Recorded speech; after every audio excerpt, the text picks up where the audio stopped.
Well now, Duchess, we find ourselves both invited by Sir Holmes. Well, how very amusing. Perhaps we have some common interests, Your Eminence.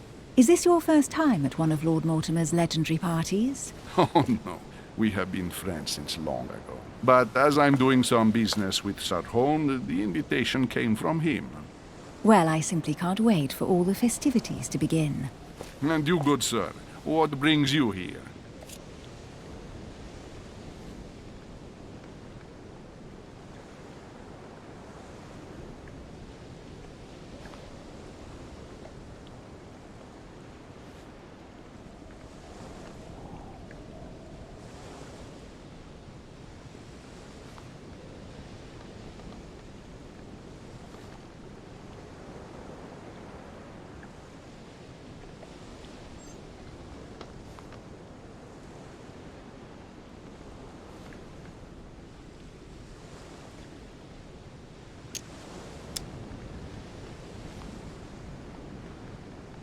Lord Mortimer asked me to join him. We have some business to take care of. Oh, how mysterious. You adapt quickly, my son. You get along here like a fish in water. Would you believe that we are all here hoping to solve our personal issues? You'll see. Right. I doubt that you came here to look for your mother, Your Eminence. Anyway, consider yourself fortunate, young man, because there are many who dream of simply one day setting foot on this island. And only a very few ever make it. Indeed, I imagine this must be your first time here.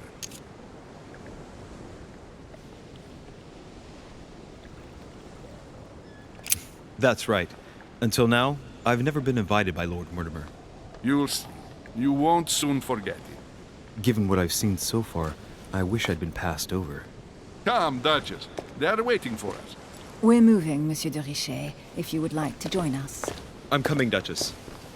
A cardinal? A duchess? I wonder if all the guests here are this prestigious.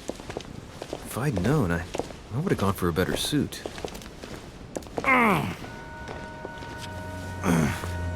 Are you all right?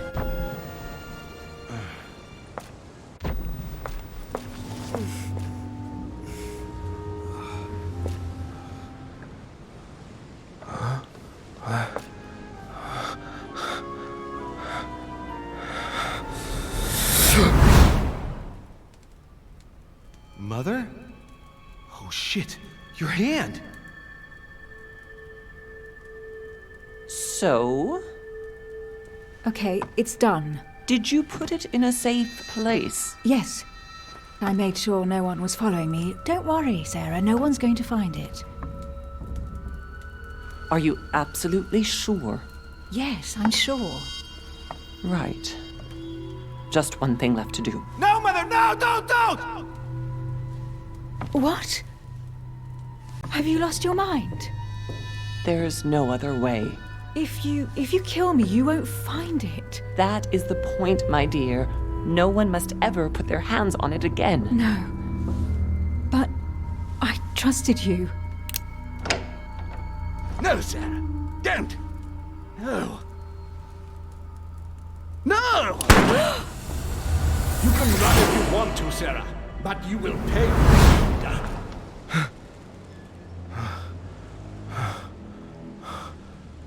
Hugh. Louis, are you all right? What's going on? Here, take this. I'm sorry. Keep it. Are you better? I'm fine. Don't worry. It's getting late. Why don't you go on ahead and I'll catch up with you, okay? Are you sure? Yes! I'm sorry. I'm sure, yes. Fine.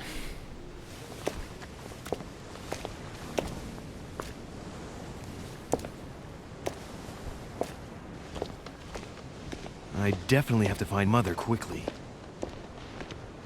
Am I going crazy or what?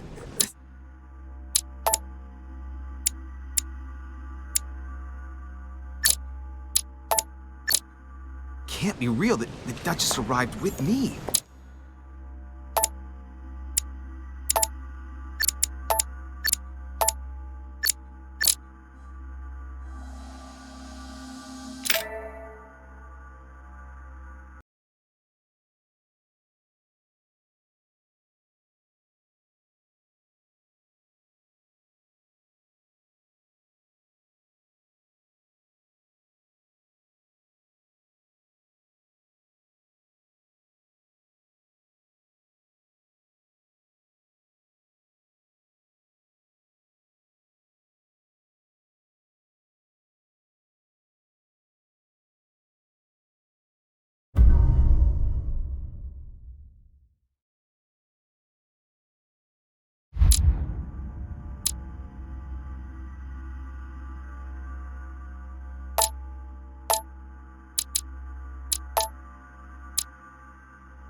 Louis, during the trip, I had something I wanted to ask you, but we didn't happen to run into each other. Yes, Duchess? I'm not sure if you remember, but we've met before.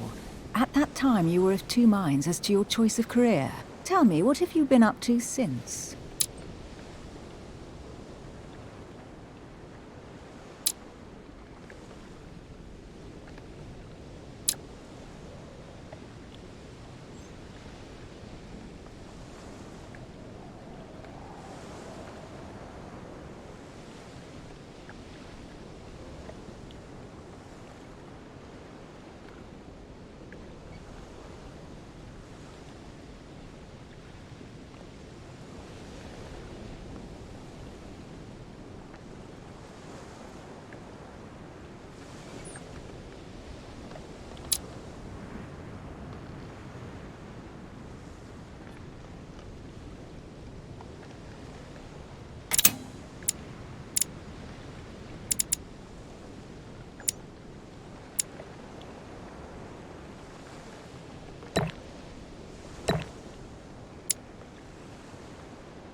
Well, over the last few years, I've solved a number of crime cases. Like the chauffeur d'Angers, for example. Thieves that tortured their victims with burning embers. Charming. How did you catch them? I told the most cowardly one that the others had given him up. Ah, and I wager your thief suddenly started to talk. You wouldn't believe it. He told us everything. The jobs, the stashes, the names of his partners. Couldn't shut him up. I heard about that case, but I didn't know you were the one who solved it. I'm flattered that the news made it across the channel. And you've got a darn good memory, Duchess. Well, they say I have the memory of two people. But please, call me Emily. Fine, Emily. Tell me, I was actually helped on that case by my mother. You wouldn't know her by any chance? Wait, Louis. We've already met. You do remember me, don't you?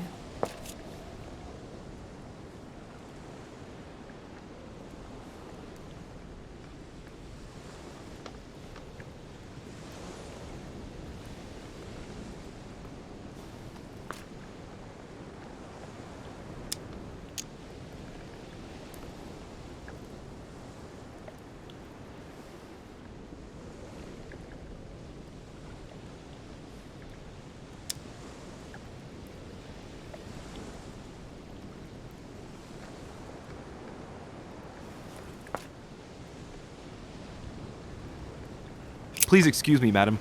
I'm sure we've met before, but I don't remember where. I appreciate your honesty, even if it's not very flattering for me. I imagine that with your beauty, madam, it's the first time a man hasn't remembered your face. Well, I must say you make up for yourself rather elegantly. Please stop torturing me. I'm completely at your mercy. Where have we met? 4 years ago, in London, No.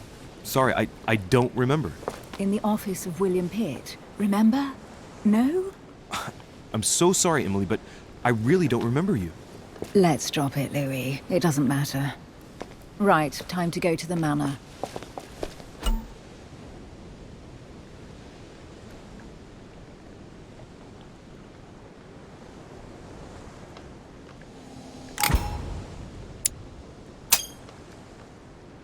I ask her a question, she answers with another. Is she playing with me?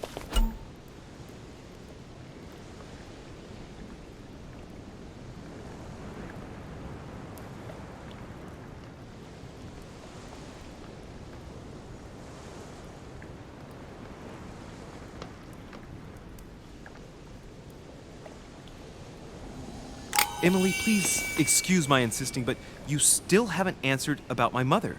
Do you know her? You'll see, Louis. Everybody here knows Sarah de Richet. I don't know where we're going like this, Emily, but you're connected to my mother one way or another. And if I can believe my vision, you don't have much of a place in her heart.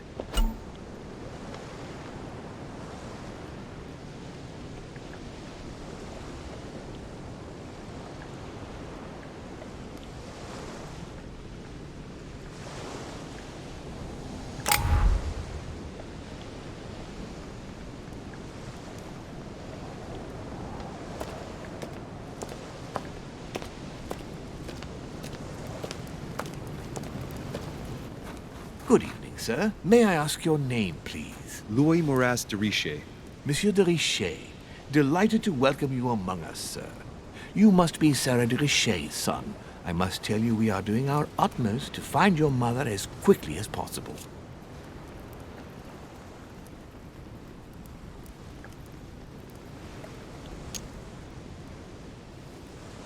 I have an appointment with Lord Mortimer. Would you be so kind as to lead me to him?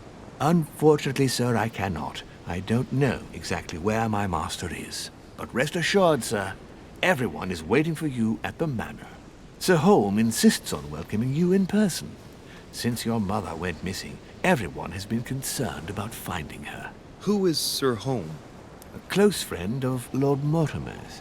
Please, rest assured, sir, it won't take us long to find your revered mother. Indeed, we are searching the quays again because lights were seen at the wharf just last night. Where we are now? Indeed, sir. According to our information, lights were seen in the middle of the night, sir. After verification, none of the guests seem to have left the manor last night. We think that perhaps Sir's mother was here.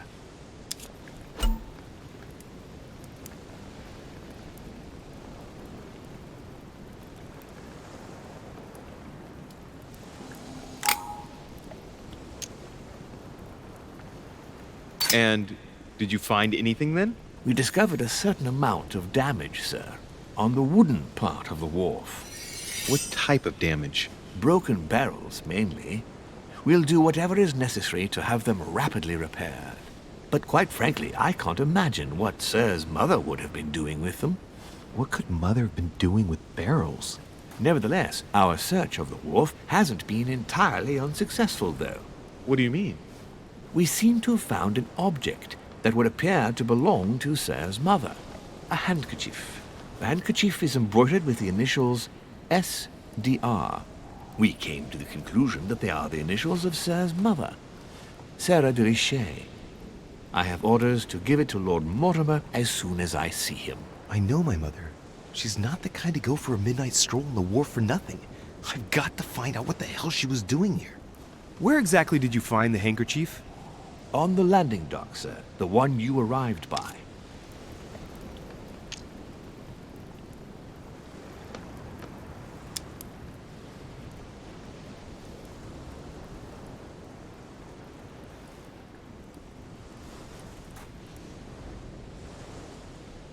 Give me the handkerchief.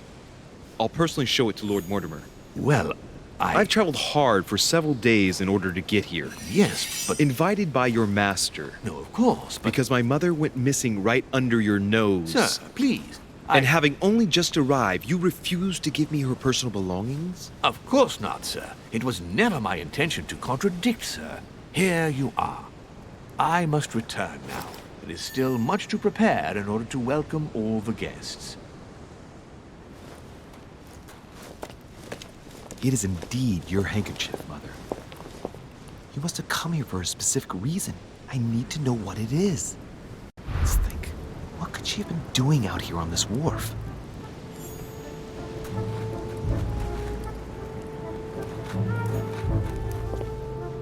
A Latin inscription. En nessis, mi fili quantilia produncia mundus ergatur.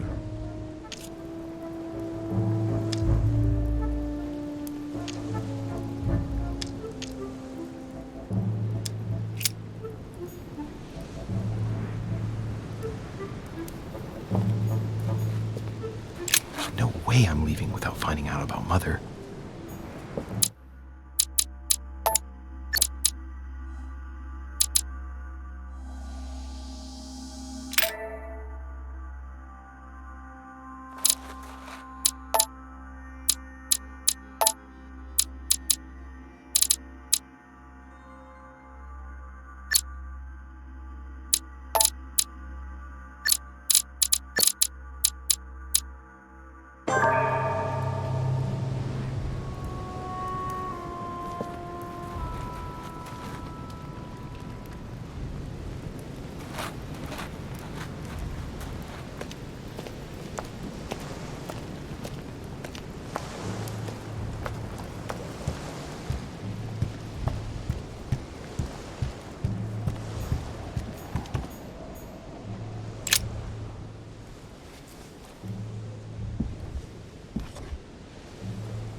There's something not right about this floorboard. It's different from the rest.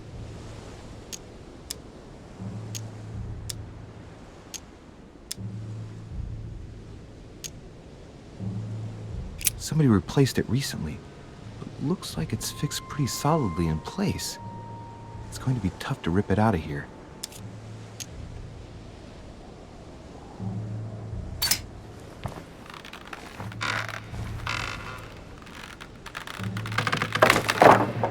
There we go. Let's see what's hidden inside. There's a book and also a bag. The Mysterium Cosmographicum. I know that book well. Mother used to read passages from it to me all the time. And judging from what I can see, it's the same one as hers. For crying out loud, what's happened to you, Mother?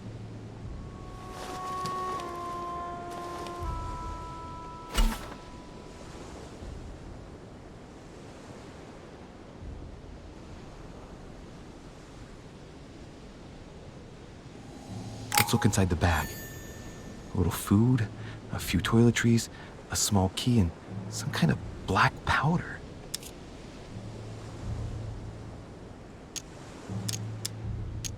The bottom of the bag is covered in black powder.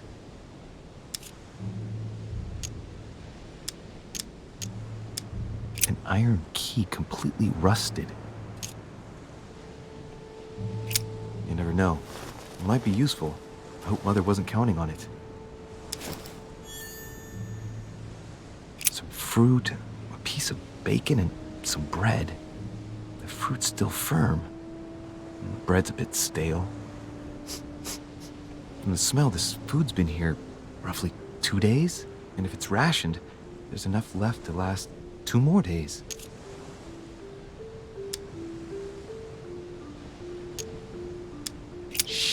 Those are definitely my mother's things.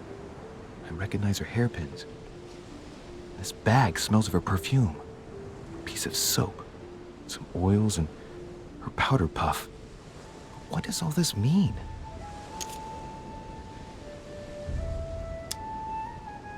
Right. Just in case, I'll take it all. I'll give it back to Mother when I see her. Crying out loud. Why did you hide supplies in the middle of nowhere, Mother? I don't know what's going on here, but you obviously feel like you're in danger.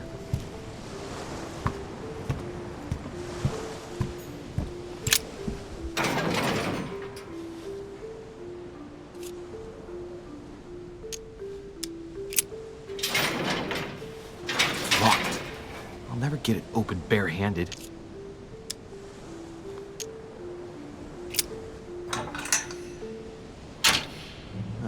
There we are.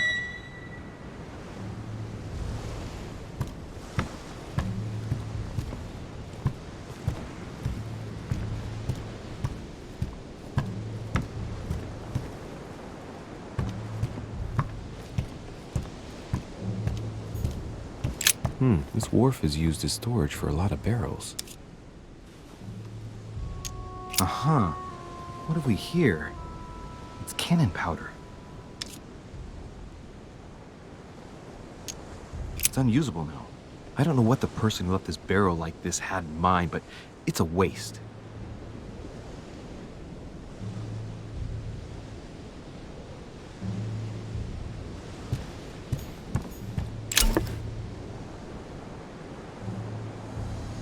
Honey, I couldn't have hoped for better.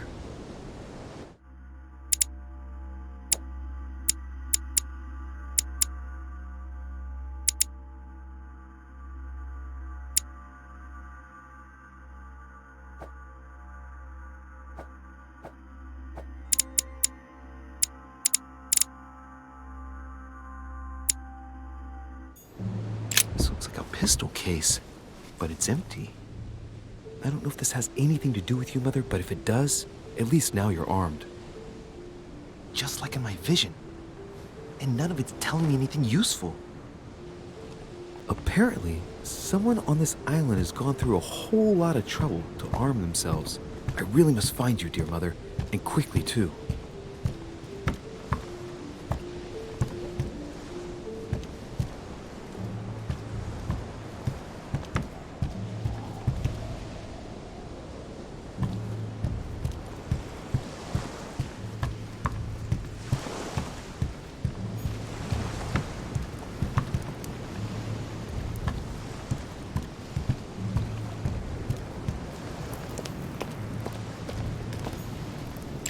barrel's been broken for quite some time.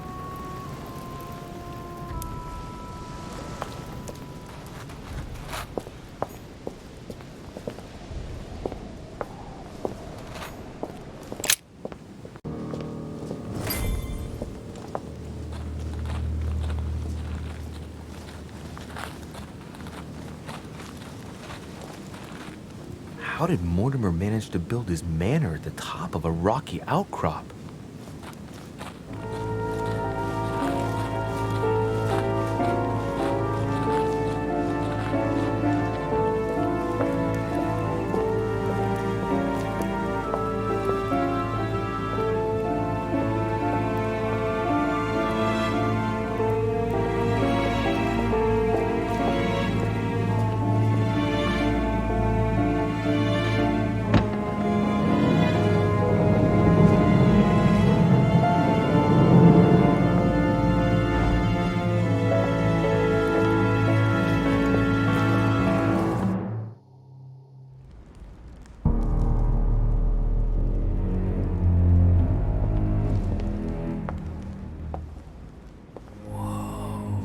Impressive. Ah, my son, I was looking for you. What can I do for you, Your Eminence? I wanted to ask you. You are the son of Sara Dedice, aren't you? You see, your mother and I were supposed to meet here on this very spot. I was supposed to hand her a very important envelope. But I haven't seen her. If only Mother had told me why she was coming here. Anyway, I ought to take the envelope. It might have something to do with her disappearance. Listen, if it will help, you can always give it to me.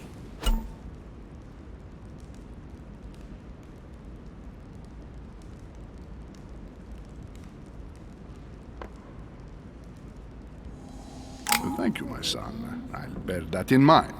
I'd rather deal with her directly. Don't take it personally. Would you happen to know if your mother has arrived yet?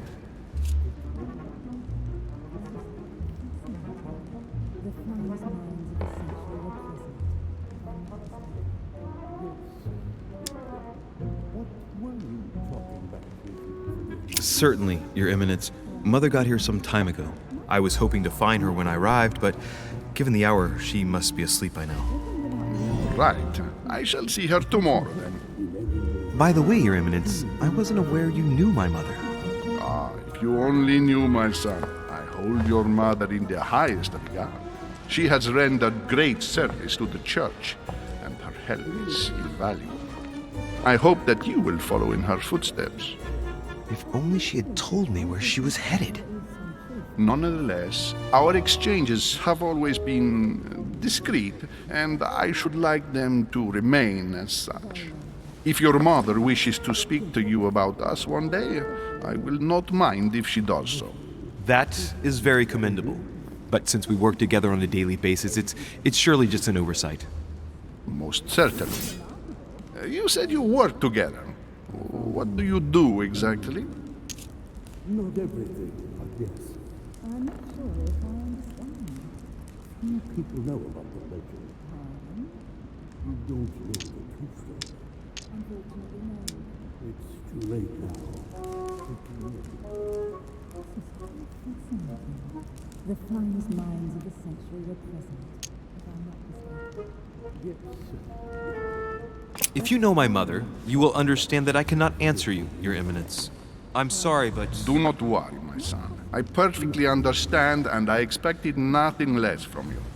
Discretion and secrecy are both pillars of the organizations for which we work. You are the worthy son of Sarah.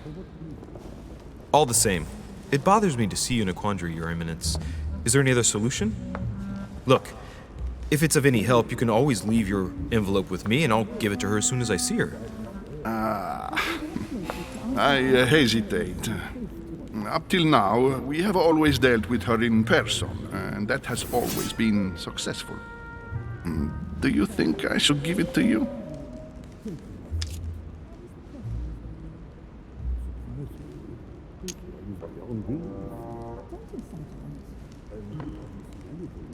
Only you know that, Your Eminence. If you're asking me if you can trust me, or if I can keep a secret, I would answer yes, absolutely. I understand. In truth, it all depends on the nature of the contents of your letter. It is a list of names. This list must be of extreme importance. Ah, if only you knew. It's a list of people that your mother must help. Listen to me, child. If I give you the letter, can you promise me before God that no one other than your mother will read it?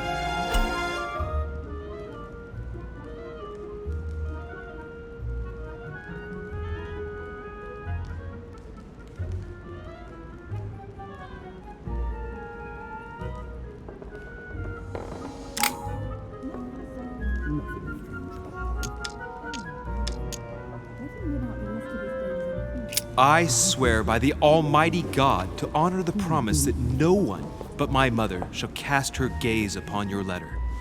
Good. Listen, let's stop there.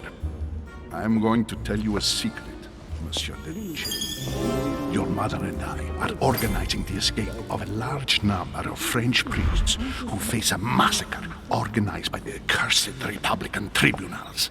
The church is literally being bled like a beast. Without your mother, hundreds of men of the cloth would have gone to the guillotine. She has made the services of your order available to us by organizing the priests' safe passage across the borders. Even if she does not share all our convictions, she always provided assistance. Young man, you can be proud to be her son. Be it only for her sake. Always respect your name. Here, the letter I spoke of. It includes a list of about 15 names ready for departure. Be quick. Remember to tell Sarah when you see her that time is short. Well played. I'll decide later when I'm alone whether to look at what it contains.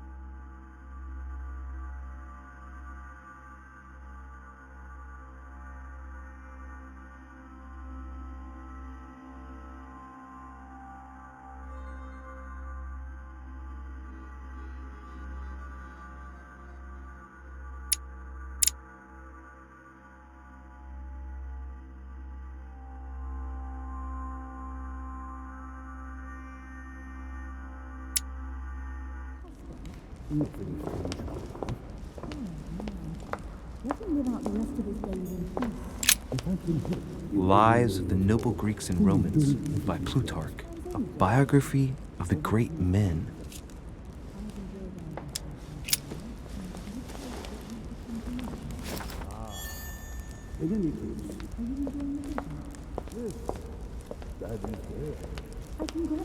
I thought my chimney was big, but this one is beyond belief. It's the least one can say. I've been longing for a warm fire for ages. Since I set foot on the island, I haven't ventured more than 2 yards away from it.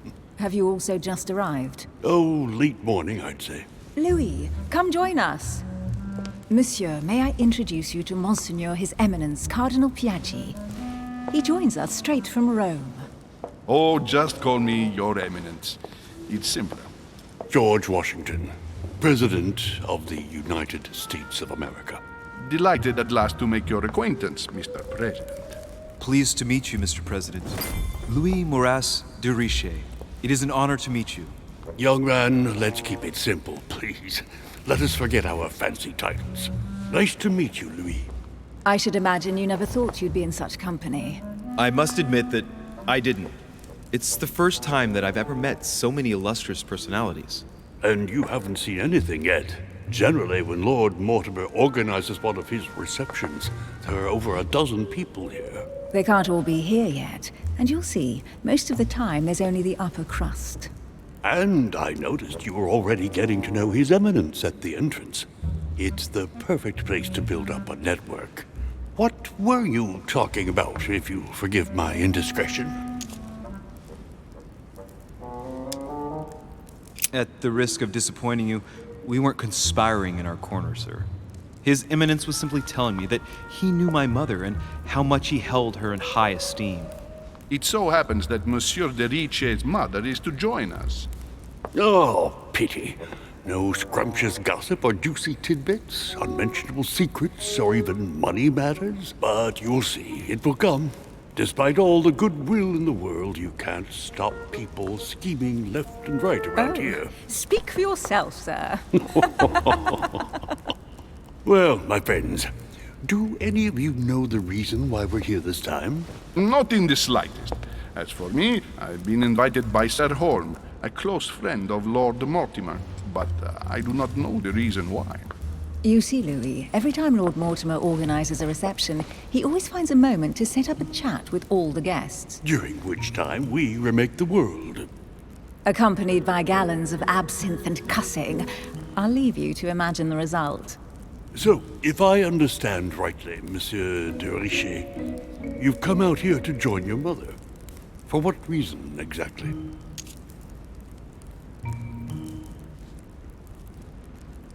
Lord Mortimer asked me to drop everything and come find my mother, who seems to have disappeared during her stay here. Ah. I took the first boat, and here I am. I'm so sorry. Don't be, sir. It's not your fault. Seriously, though, I know your mother well. Stay behind with me afterwards, and we'll take a moment to speak about her.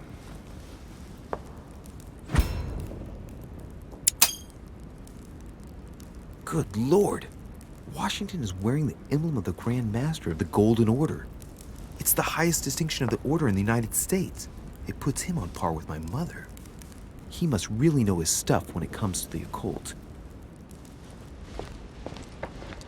Good evening, my friends. Holy shit! That's the man for my vision.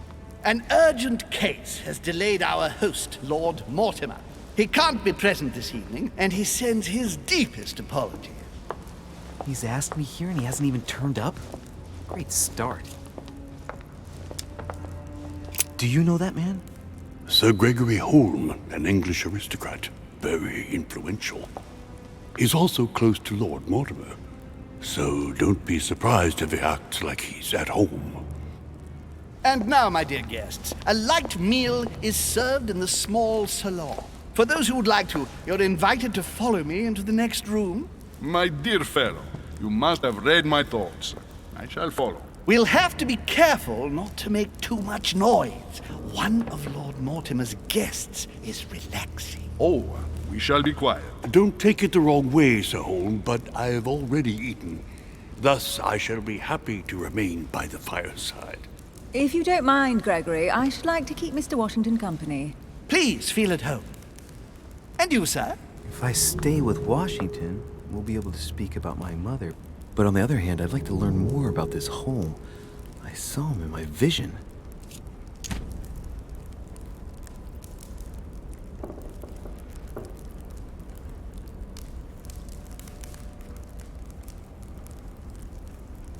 My vision is more important. Let's follow home. I'll follow you, sir. Mr. Washington, I hope to speak with you at greater length on another occasion. Emily, please excuse me, but I would like to speak to Sir Holmes. I shall see you later.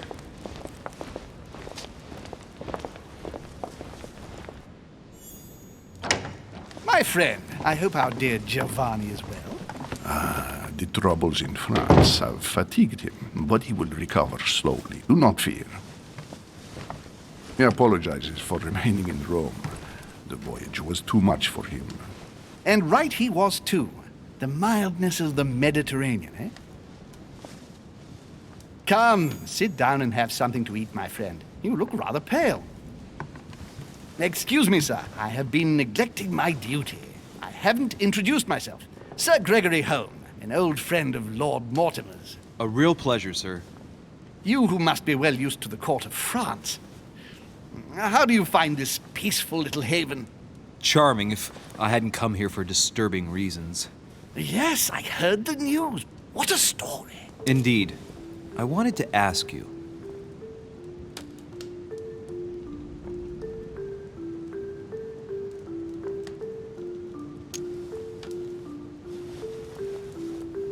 Would you have any information about the disappearance of my mother? Very little, I'm afraid, my young friend. Your mother came at the invitation of Lord Mortimer. Then, one fine day, we couldn't find her anywhere. That's it? As I said, I don't know very much. Lord Mortimer had the entire area searched immediately. We found no clue as to her disappearance. But I am convinced that as soon as Lord Mortimer becomes available, he will explain the situation. Thank you for your answers, Sir Holmes. But I beg your pardon. I get the impression I know you. Have we met? Except in my dreams, of course. Not that I remember, young man. Perhaps you are mistaking me for another member of the Chamber of Lords. What with the wig and the powder, it wouldn't be the first time. No, you were definitely the one I saw threatening my mother. I thought... Never mind. It'll come back to me. Would you allow me one last question, sir? I don't want to take up all your time. Please, go ahead. What do you want to know?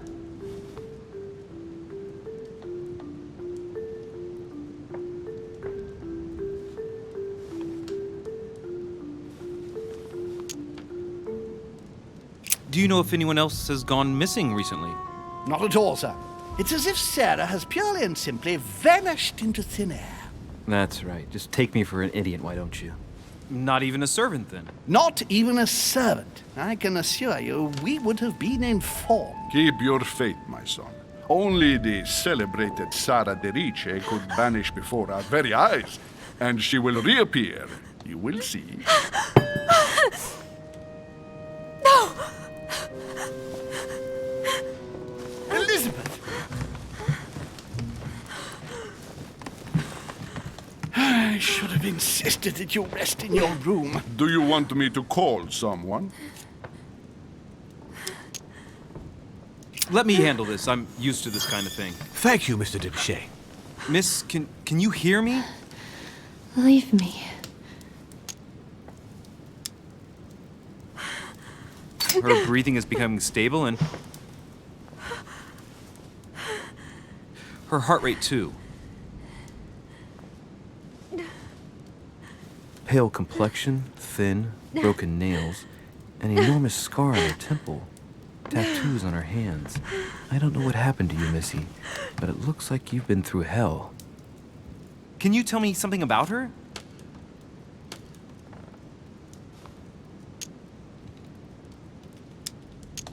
The dizzy spell is harmless, but her general condition is frankly alarming. You seem to know her. What is she suffering from? I don't know exactly, but her father sent her to us in the hope that she would recover all her faculties. It would appear she suffers from episodes of dementia. Is she aggressive? Sometimes, but only toward herself. She has never hit out at anyone else, I can assure you of that. She wasn't like that this morning. Something must have upset her. That's one way to put it.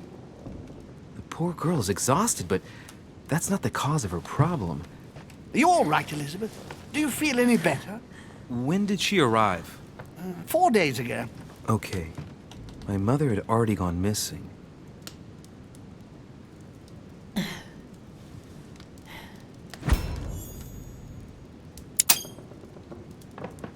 She's just regained consciousness and she immediately reaches for her brooch? I don't know exactly what it means to her, but obviously it's got to be something important. Are you all right, Elizabeth? You gave us quite a fright. Take it easy, miss. Let me... I just need to get back to my room. Of course, my dear. Go ahead. You saw it, didn't you? Pardon me? I segni della bestia. Sorry, Your Eminence. I don't speak Italian. Forget it. It doesn't matter. Gentlemen, it's getting late. It is time for everyone to go to bed. It has been a long day.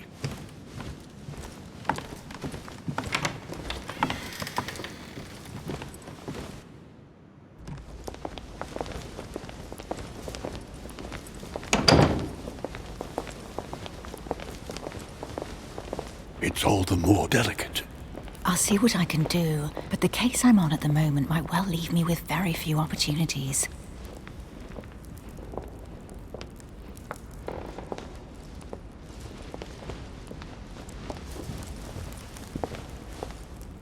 Well, I am impressed with all this splendor. But don't spend too much time with Mr. Washington, my dear, or you'll lose your pretty accent. You seem to be intrigued by that statue. Absolutely. It is remarkable.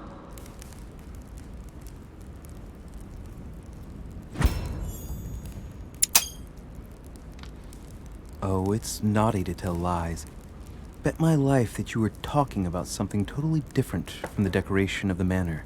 But to find out what, I should have stayed with them. Too bad. Lord Mortimer is fond of atypical works of art. I won't disguise the fact that I find it all a little megalomaniacal. But I must say, he does have some outstanding pieces. Sir Holmes, who was that young lady with you? Elizabeth Adams, Mr. President. She would have liked to have stayed with us, but the poor thing is exhausted. Elizabeth Adams? Just mentioning Elizabeth totally changed Washington's attitude. Looks like he just saw a ghost. Miss Adams is here to rest. You have perhaps already come across her in the corridors. She arrived a few days ago. I perceived her, but we weren't introduced. Rest assured, she is not here for the same reasons as yourselves. Consequently, I'm counting on your indulgence.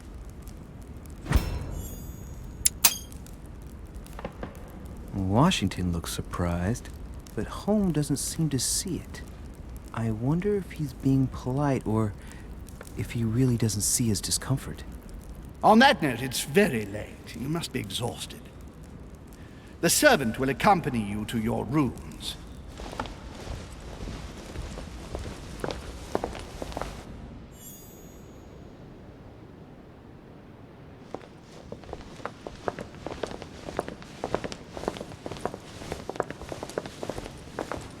Ladies, gentlemen, I bid you all good night. Mr. President, Your Eminence, Duchess, you have the same rooms as usual. You, Monsieur de Richet, will find your room at the end of the corridor. Well, my friends, I am bone tired. I am off to my bed. See you in the morning. Good night, sir. I shall do likewise. Louis, I shall see you in the morning. Sleep well. Good night. See you tomorrow. Oh man, it's been quite a day. Right, where is my room?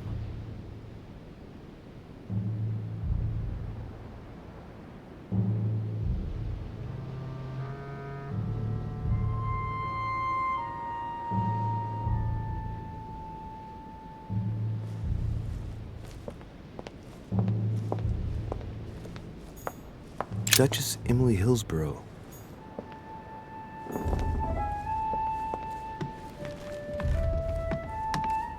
Duke Manuel Godoy.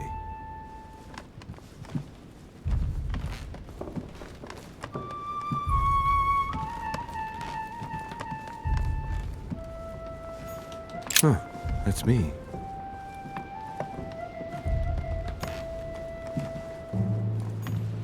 Monseigneur, His Eminence Cardinal Piaggi.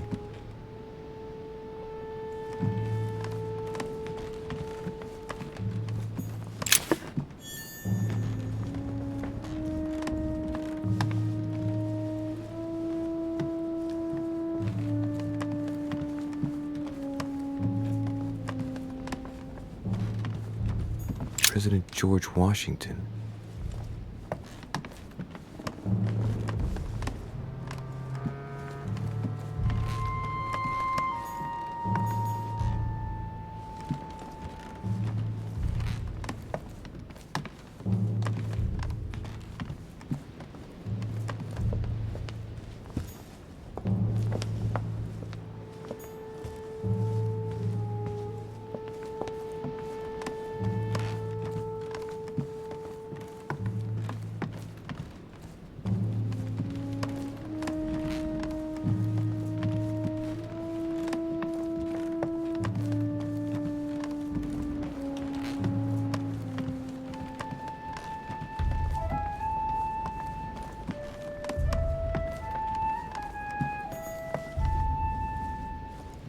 Monseigneur, His Eminence Cardinal Piaggi.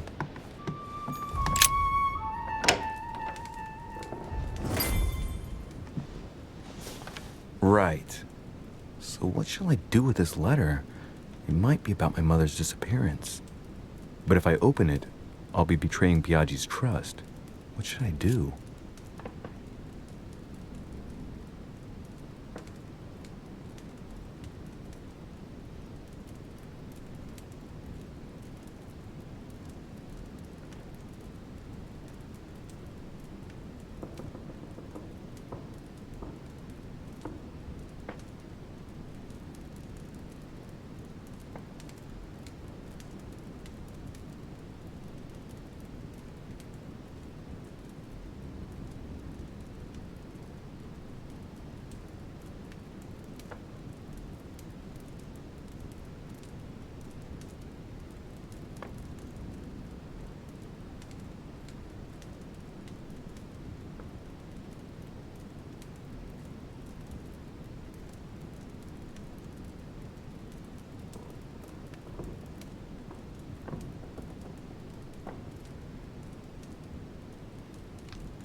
Okay, let's see what it contains. Too bad for Piaggi. So, it really is a list of French countrymen. Piaggi wasn't lying. But now it's opened. I better get it to Mother soon.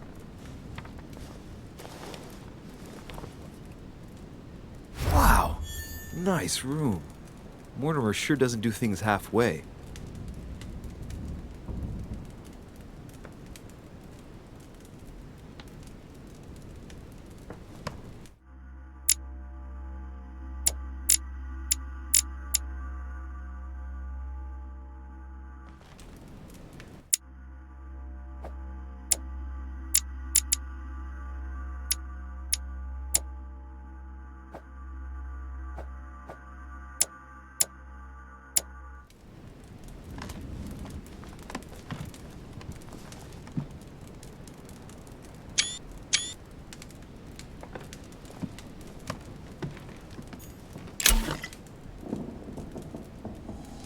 Carmelite water.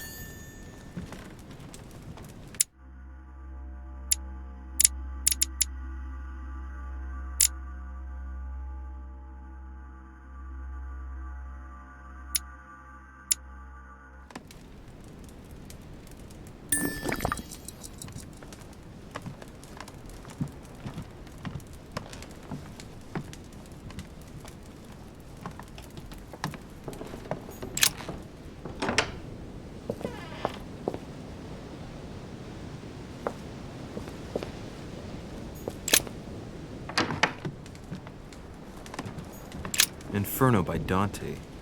Abandon hope, all ye who enter here. Lovely lectures Mortimer's giving to his guests. Very jolly. Saint Francis of Assisi in ecstasy, before superior voices. Saturn devouring his son. Again? I saw the same theme in the hall. I wouldn't like to be his son.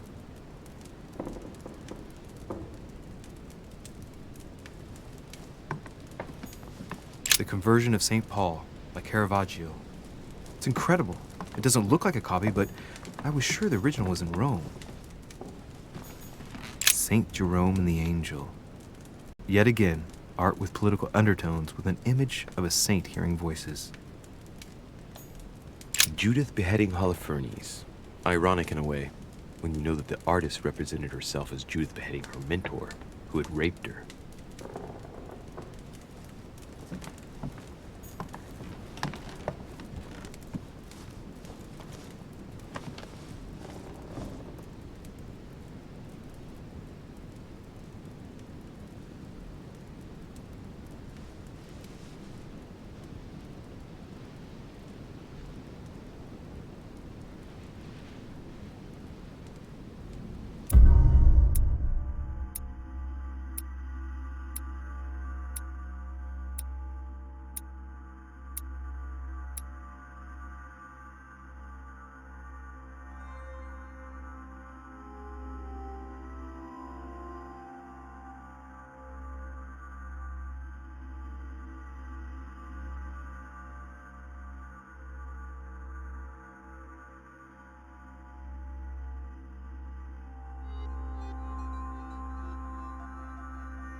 Your turn? The servants are not very efficient. De Richet can't be far away. They'll find her soon.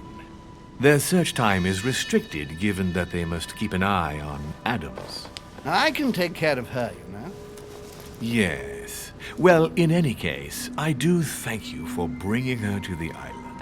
From what I've understood, the search of de Richet's room hasn't turned up any results. Not yet, no. But we've put her son in there. Perhaps he'll find something. That might come in handy. Louis grows impatient at not yet having met the famous Lord Mortimer. He will meet him tomorrow.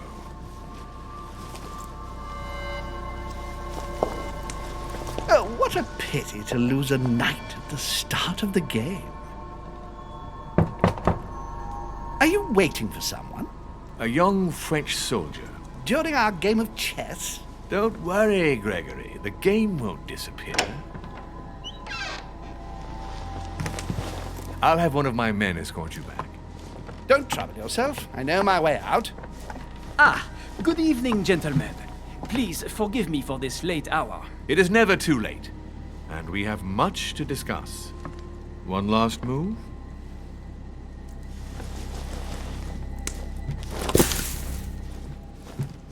Don't worry. Our games always seem to end like this. Or always start like this.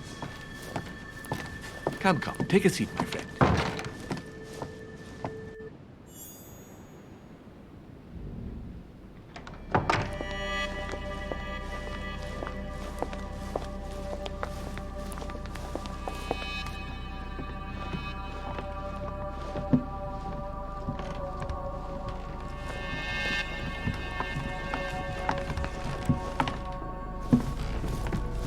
A little nighttime stroll, Mr. President? There's nothing like it for a good night's sleep. Do not hesitate to ask a servant to show you back. The corridors seem quite safe. Peppermint, lime flower, and valerian. My miracle remedy when one can't get to sleep. A very good night to you, Mr. President. Thank you. And to you too, sir.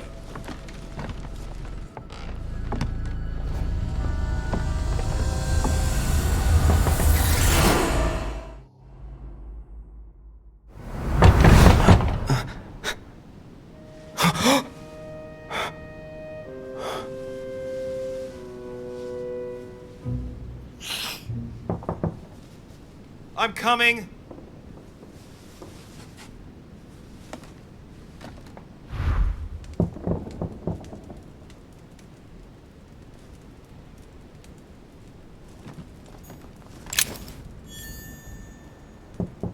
Dear Monsieur de Richet, please excuse me, but I am unable to join you at present.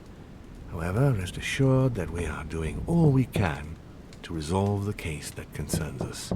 By the way, enclosed, you will find a key that will enable you to retrieve the personal effects your mother left behind. Yours faithfully, Lord William Mortimer.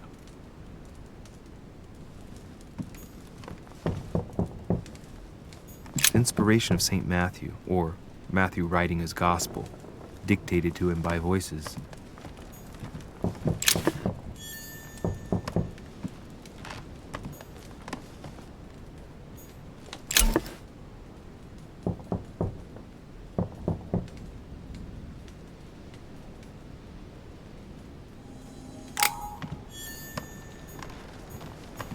This is Thursday.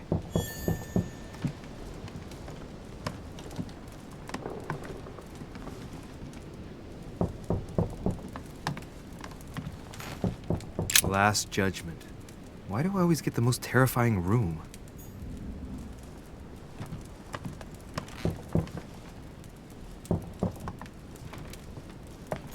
The incredulity of St. Thomas. Why is Caravaggio representing St. Thomas putting his finger in the wound? Thomas looks on but doesn't touch.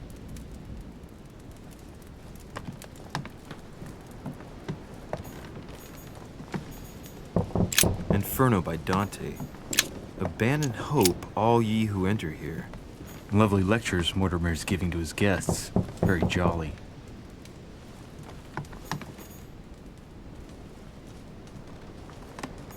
Inferno by Dante. Abandon hope, all ye who enter here. Lovely lectures Mortimer's giving to his guests. Very jolly. Excuse me, am I bothering you? No, not in the least. Is something wrong? I'm going to need your help. Do you remember the young lady we spoke of in the hall? I bumped into her in the small salon before. Well, she is the daughter of my friend, the Vice President, John Adams. But she is supposed to be dead. Yeah, that's bizarre. Fair enough. Good heavens! I was present at her funeral. It is disturbing indeed. Yes. I need to make sure it's her. That's where you come in. I want you to distract Elizabeth while I search her room. And perhaps get my hands on some important information. At least, I hope so. Elizabeth is in the small salon. If you hurry, you can still catch her. I just need 10 minutes. But if my vision is true, there are two men nearby discussing very important issues, and one of them looks much like Mortimer. Washington is very kind, but I came to this island for my mother, not for his ghost stories.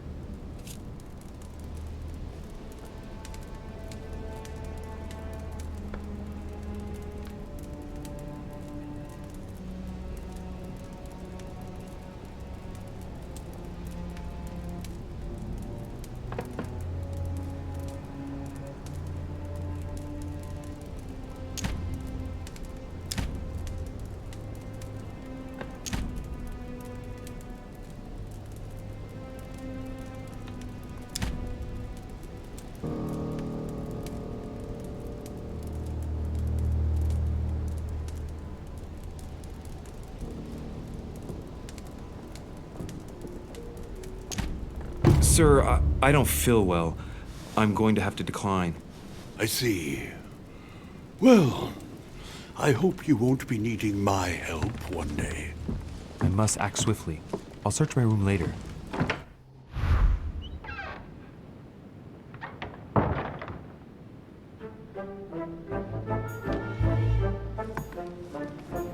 Huh, that's me.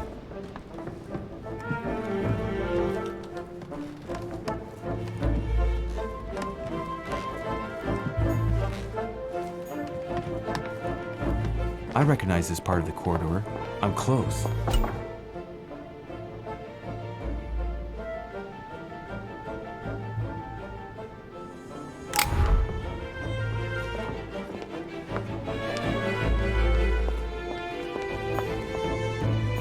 Duchess Emily Hillsborough.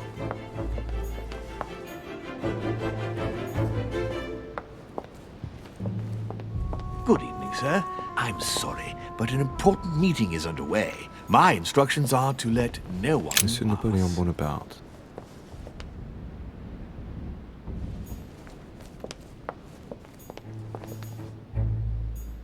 Monsieur Jacques Perru. I don't recognize anything in here. This must not be the room for my vision. The Massacre of the Innocents by Rubens. A bit gloomy. Guess my room is not that bad.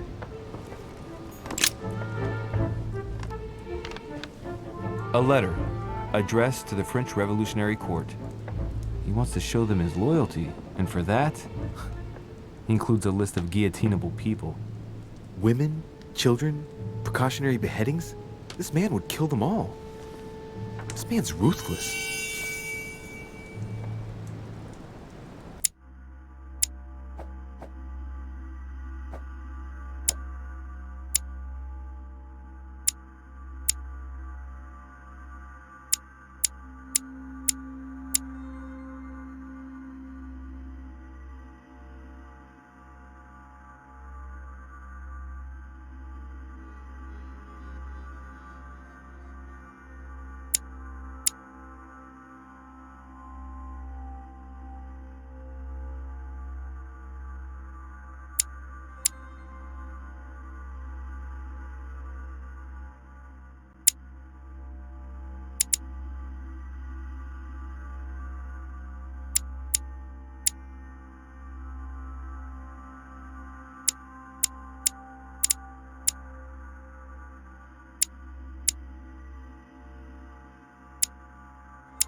A letter addressed to the French Revolutionary Court.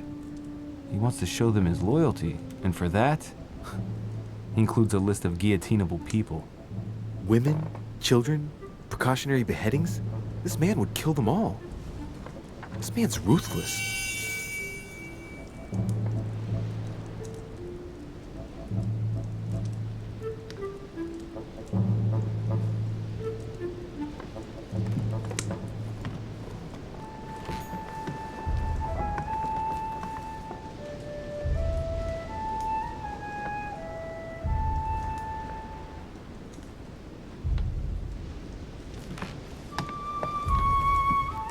Fine quality boots. Given the size of them, the man they belong to must be pretty big.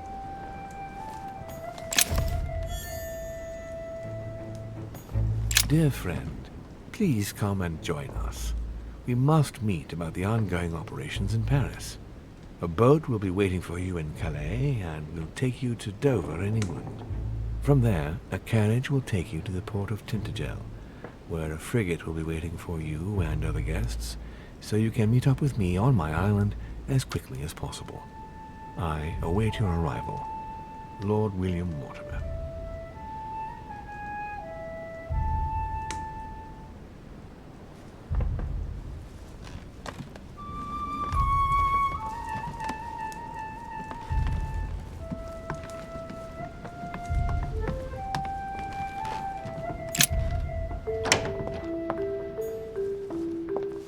Sir Jacques Perru.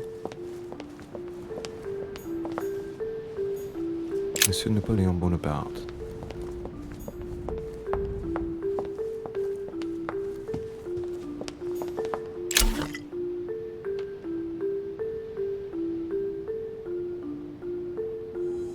Golden elixir. That's not the right way.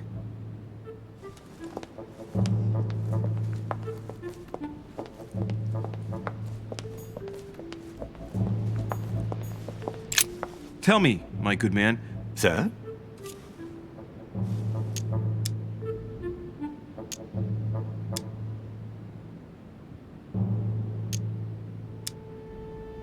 Listen, I'm an insomniac, and Sir Holmes told me that you could go to the kitchen and make me a cup of herbal tea. And what is in this herbal tea, sir? Holmes gave Washington a recipe for a sleeping draught. What was it again?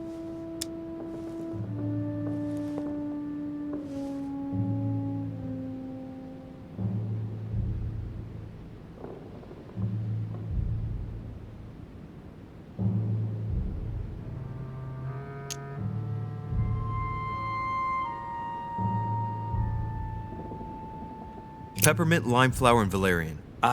Yes, it's herbal tea. I'll go and make it for you at once, sir. I'll wait for you in my room. I need to find a place to watch undisturbed.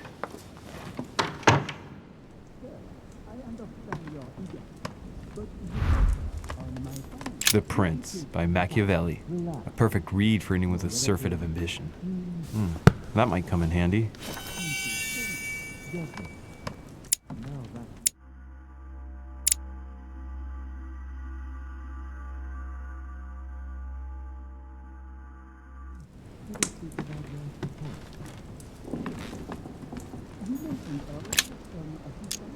Carmelite water. They say that if you drink this, it gives you a real boost. My dearest son, I'm writing to implore you to act quickly. The situation is rapidly worsening here. Paoli continues to steer our motherland, Corsica, toward open warfare between France and England. His men are everywhere. We are obliged to go into hiding and are unable to remain in the same place for more than 2 days. I wouldn't be surprised if they targeted us soon. Make haste, my son. You hold our destiny in your hands. Your loving mother, Maria Letizia Bonaparte.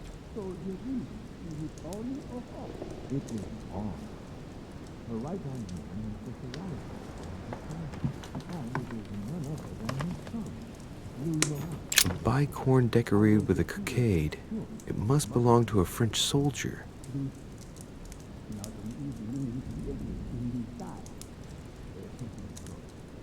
The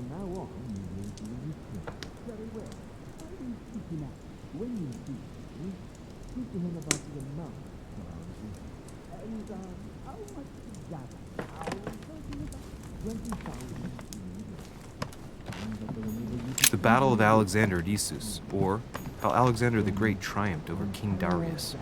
Yet another one with delusions of grandeur. It's a beautiful weapon. A lovely damask blade. It's marked with the initials of the manufacturer in Versailles.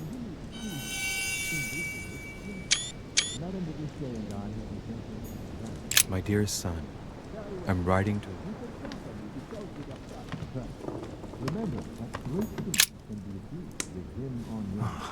I can't hear anything here. I've got to find another spot.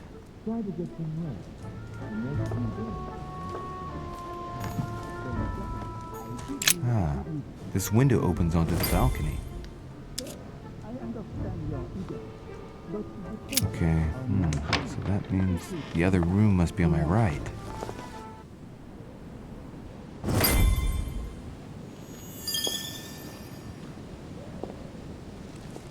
Sir, I understand your eagerness, but the pressure on my family complicates the task. Relax, my friend. Your relatives will soon be safe. So what I saw in my vision really did happen. Well, I hope I haven't missed anything important. I thank you so much. Don't mention it. Now that's settled, let us speak about your support. Yes. You mentioned earlier some assistance from the Golden Order? Absolutely. I have concluded an agreement with their leader, Lady Sarah Faustine de Richet. Another case that Mother didn't tell me about. The funds from the order will finance the building of a foundry in Tuscany. You will soon be able to count on 100 or more cannons for your future campaigns. I was not expecting so much help from you. When can I meet this de Richet? Well, unfortunately, something has cropped up. De Richet has disappeared. Disappeared? What, here? Yes, but the staff are redoubling efforts to find her, I assure you. So the agreement, is it on or off? It is on. Her right-hand man has just arrived here to help us find her. And it is none other than her son, Louis Maurice de Richet. I wager he will ensure his mother's commitments are met. Louis. Not an easy name to live with in these times. Of course. But from now on, you will deal with him. This man, it can only be Mortimer. Very well. I will seek him out. Map.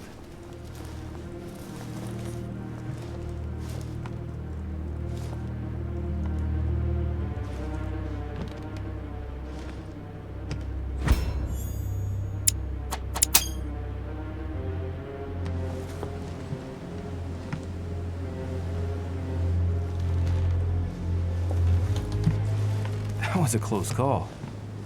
When you see Louis, speak to him about the amount of our agreement. And how much exactly are we talking about? 20,000 louis d'or. A sum that will enable you to easily win your next conquests. My friend, an unparalleled destiny awaits you in France. That is very flattering. However, is 20,000 louis d'or enough to purchase so many cannons? In this case, yes.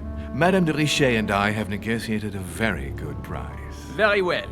You can count on me to talk with her son. Perfect. Remember that great things can be achieved with him on your side. Of course. Anything else? Not for now. Try to get some rest. The next few days are likely to be tiring. Then, sir, I bid you a good evening. Good evening, my friend. It's time to leave.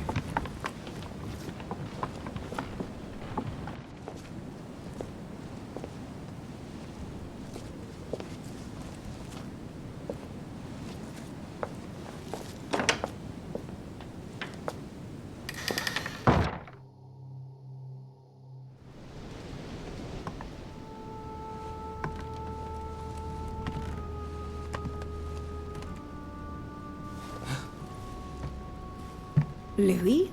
Emily? I can explain. Perhaps, but remains.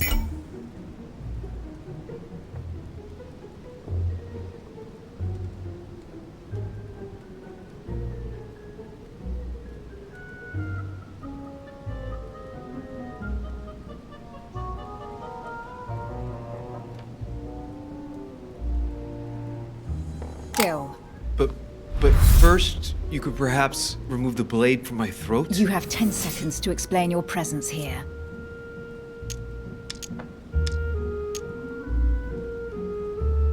I'm not here for you. What are you doing in my room?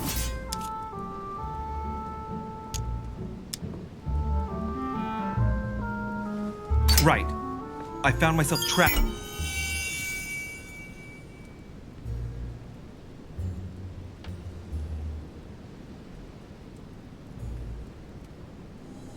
On the balcony, and your room was the only one open.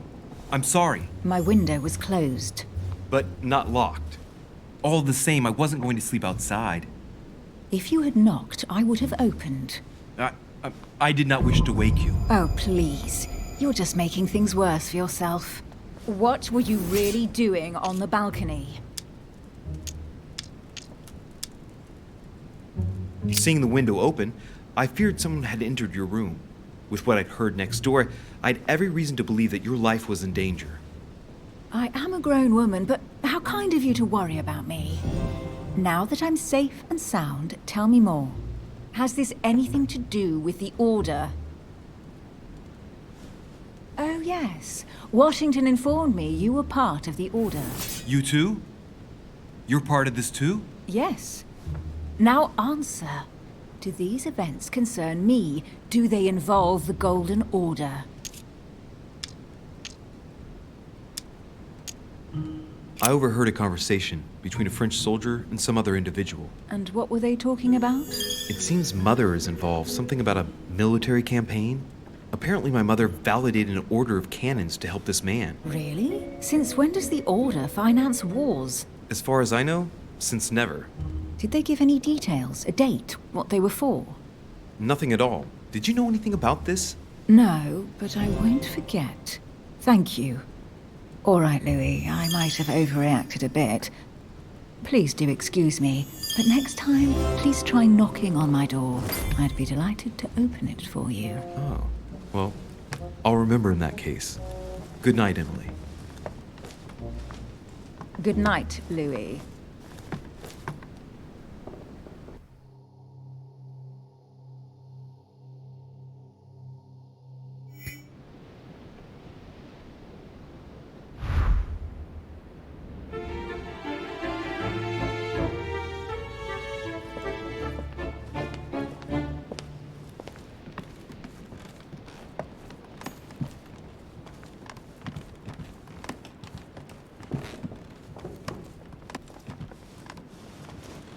Your Eminence, what are you doing here?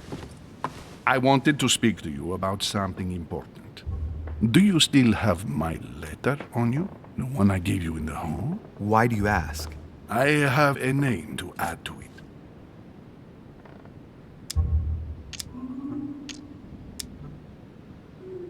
Here it is.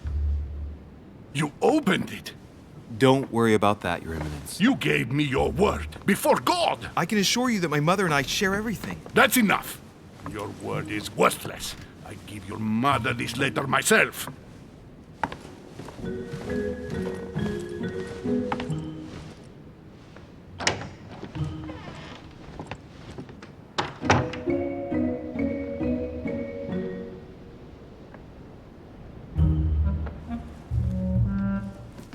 Huh, that's me.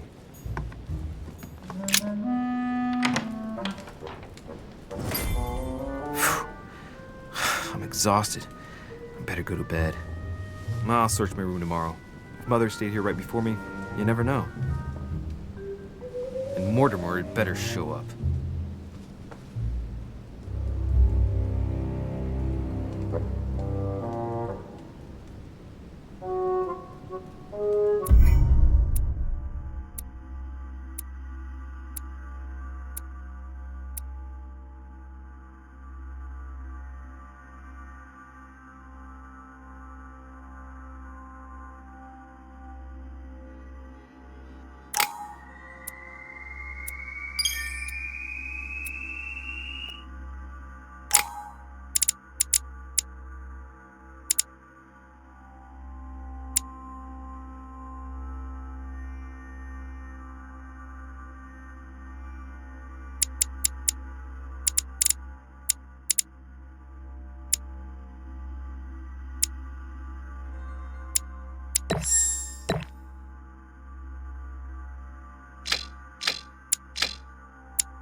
Alright. In my vision yesterday, I saw that Mother had this room before me. I'd better search the room. Who knows?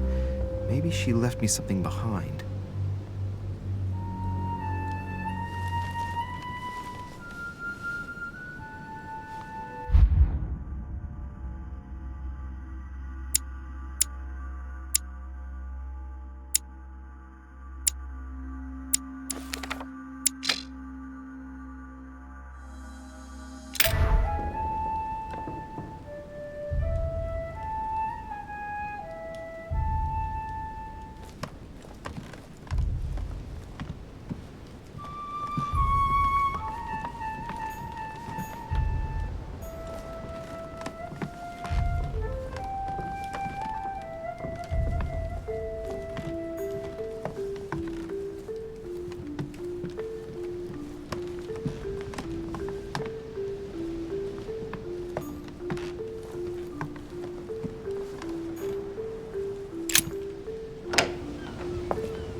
Here's something that will undermine my botanist's appreciation for the local climate.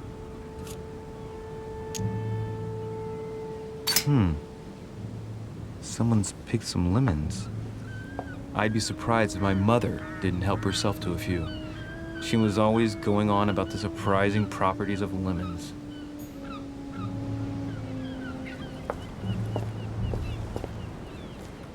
Carmelite water. They say that if you drink this, it gives you a real boost.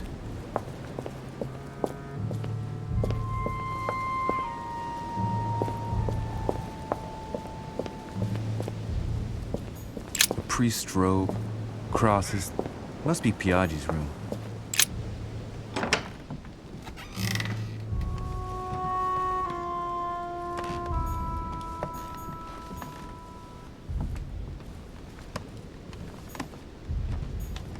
Nothing.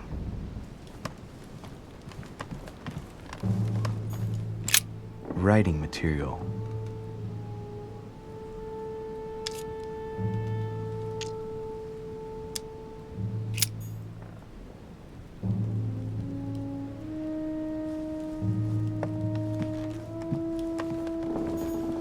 I haven't even had time to unpack my cases. Dear Monsieur de Richet,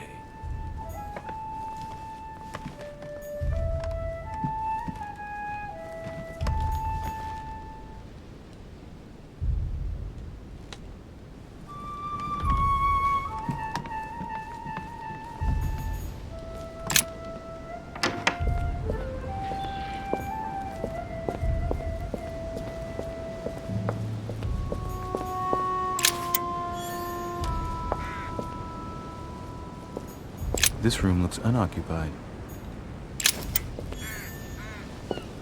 This room looks unoccupied.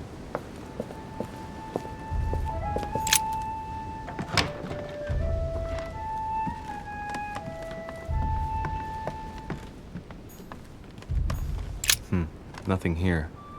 I wouldn't mind a nice, strong coffee, though.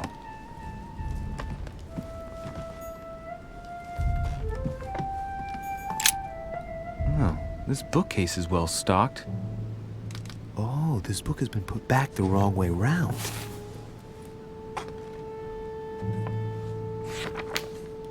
A Voyage Around the World, the travelogue of the explorer Louis-Antoine de Bougainville. One of Mother's favorite books. What a coincidence. And I don't believe in coincidences. It's just too much. I don't know what's going on here, but if you felt threatened, I'll bet you'd leave a clue, wouldn't you, Mother? Found it. A faint sign of the order, barely visible.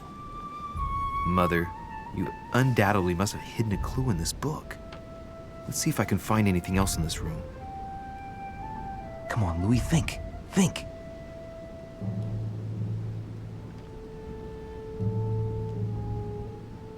Let's recap.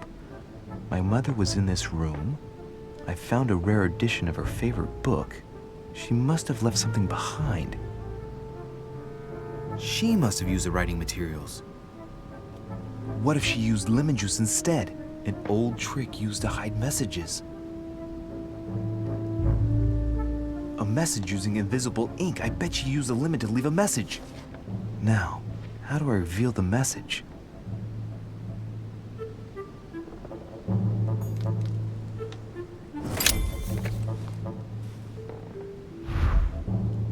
The message is illegible.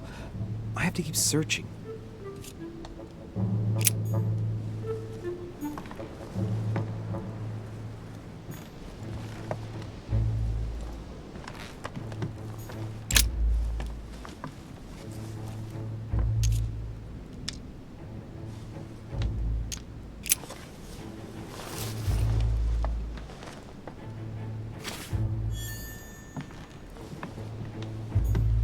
Look, markings on the floor.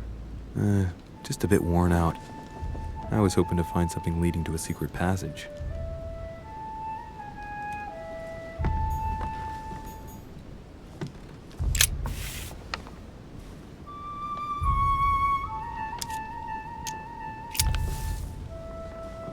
Damn, I'm making a serious mess here. It's no good. It might have worked if the writing had left marks in the paper, but no, there's only traces of lemon. Luckily, I've only put ash on part of the message.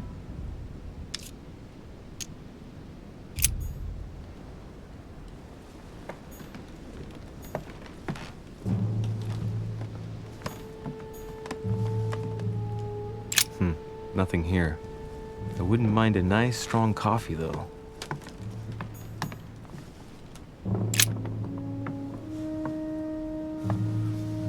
There's a circle around the lock here. Must be the trunk Mortimer was talking about. The key should open it.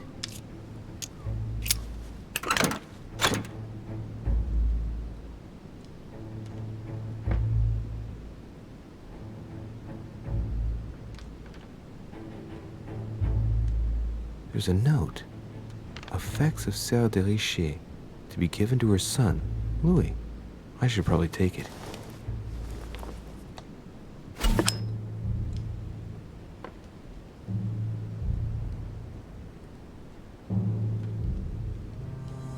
All right, I've retrieved everything.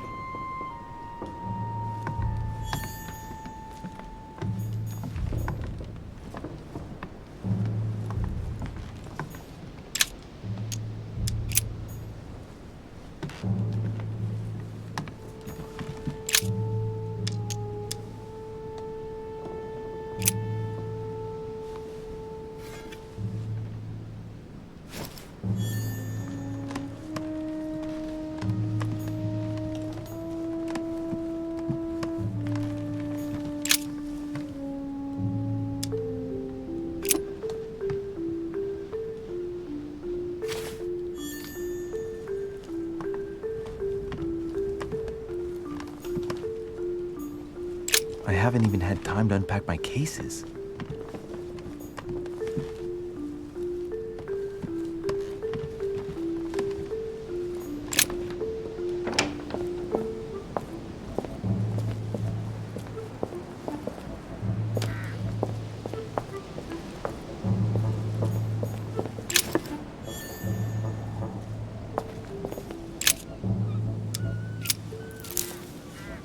Well, I think I've searched everywhere.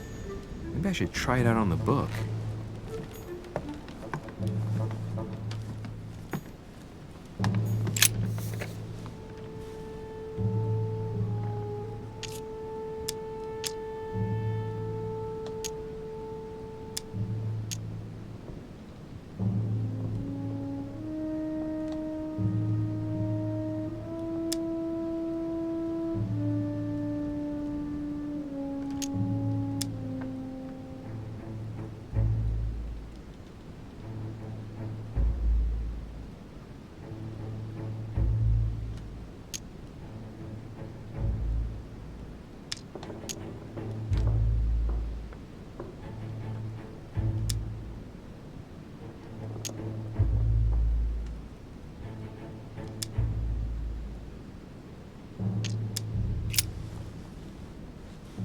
Well, so it wasn't that, and I've just stained half the page. Ink is always used to write a message, never to reveal one. I must find something else.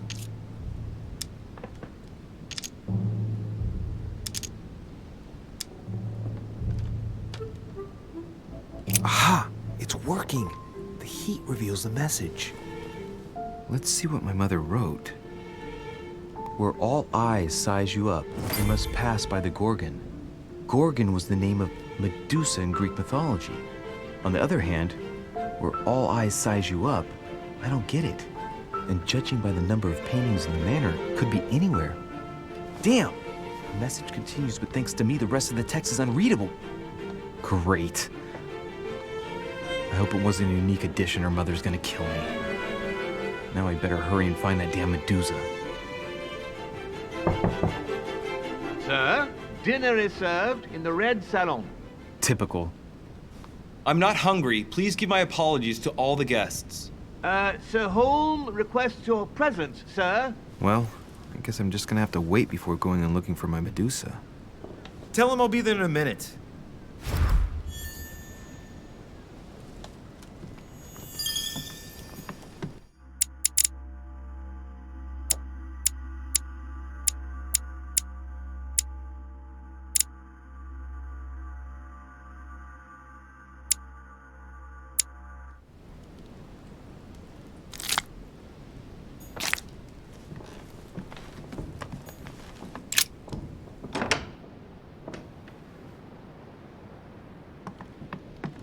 If I get a chance, I may have to take a little tour through the rooms of the other guests.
Monseigneur, His Eminence Cardinal Piaggi. Monseigneur, His Eminence Cardinal Piaggi. Monseigneur, His Eminence Cardinal Piaggi. Monseigneur, His Eminence Cardinal Piaggi.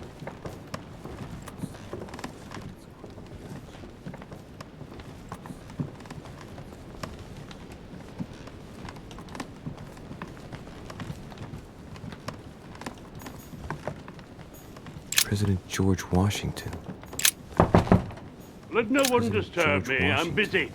Too bad. I'll see him Let later. no one disturb George me. I'm Washington. busy. Too bad. I'll see him Let later. no one disturb me. I'm busy. Too bad. I'll see him Let no later. one disturb me. That's the door to Elizabeth's room. Let no one disturb me. That's the door to Elizabeth's room. For God's sakes, what happened in here? Door to Elizabeth's room. For God's sakes, what happened in here? To Elizabeth's room. For God's sakes, what happened in here? For God's sakes, what happened in here? For God's sakes, what happened in here? For God's sakes, what happened in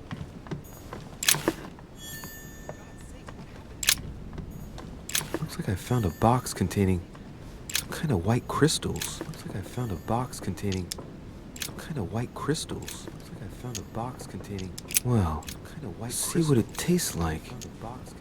Well, see what it tastes like. I really need to stop tasting everything I find now. See what it tastes like. I really need to stop tasting everything I find now. See what it tastes like. I really need to stop tasting everything I find now. I really need to stop tasting everything I find now. I really need to stop tasting everything I find now.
June 11th, 1791.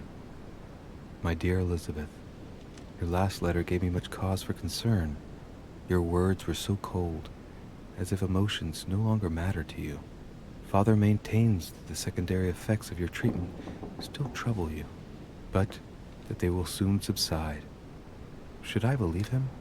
I cling to the belief that we shall soon see each other again, at long last. Right soon. Your loving sister, Abigail. P.S. Don't forget to tell me what present you want.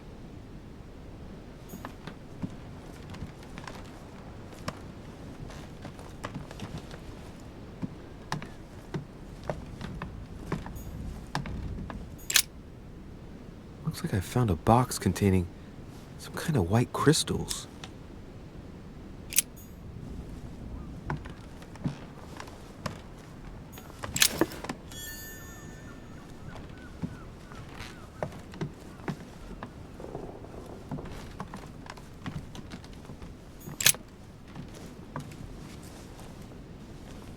A chest with a half-circle pattern.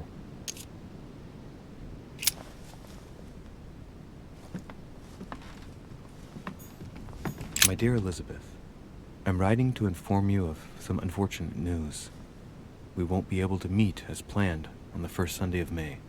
I've been told that you're no better, and, unfortunately, your brothers and I are absolutely snowed under by the work required to govern this new country. Please excuse us. As soon as we can get free, even if it's just for a day, I promise we shall come and see you. Your loving father, John Adams. P.S. Don't hold it against your mother. She still isn't ready. Please don't judge her. I'm sure you'll be able to put all of this behind you one day.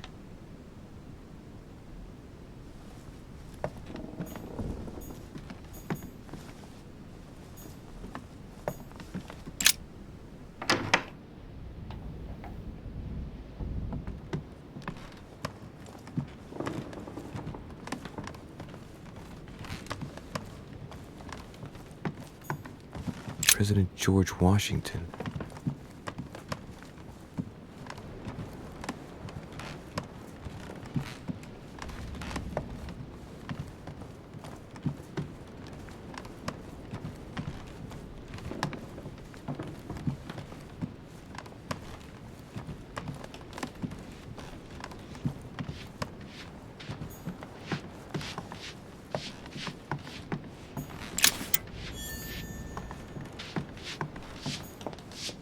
Might be better to take a different stairway.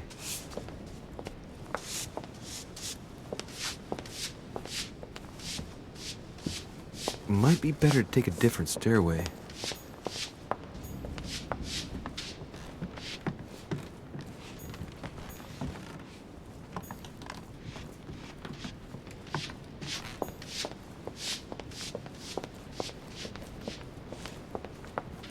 That must be the door to the room of the soldier I saw in my vision.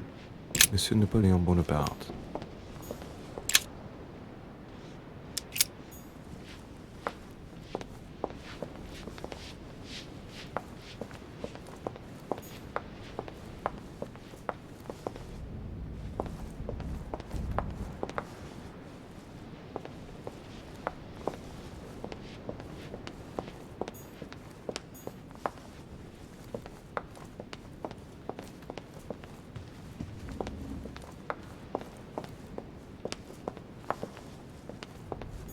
Quorum guide.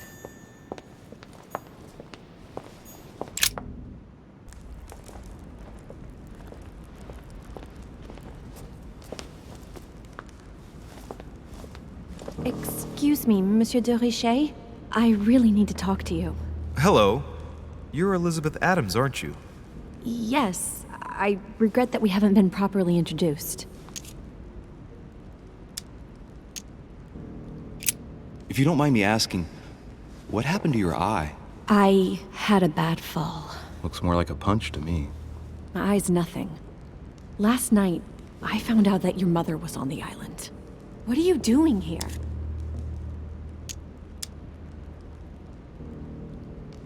My mother came here to do business with Lord Mortimer, but she seems to have gone missing. So I'm here to find her. I know your mother very well. Really? Yes, I have been in your mother's care ever since I was born. She nursed you. Oh, I wouldn't say nursed. No, I remember her stare, cold as ice. Her sadistic hands pressing over my mouth to silence me while I screamed in pain. I remember her knees, too. She held me down with them while she cut and burned scars into me. Hold on a minute. What do you mean? You can ask her when you see her. Huh, she's getting more and more agitated.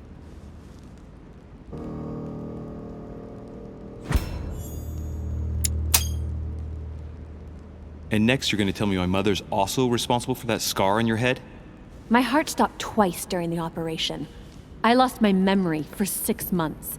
You obviously have no idea of the abuse your mother inflicted on me. Wait. There must be some kind of mistake. My only mistake was ever meeting your mother. She's able to describe every detail without hesitation or getting flustered. It's becoming difficult not to believe the poor girl. Look, I've got to go. Wait. I need to know more about you and my mother. Why did she put you through all of that?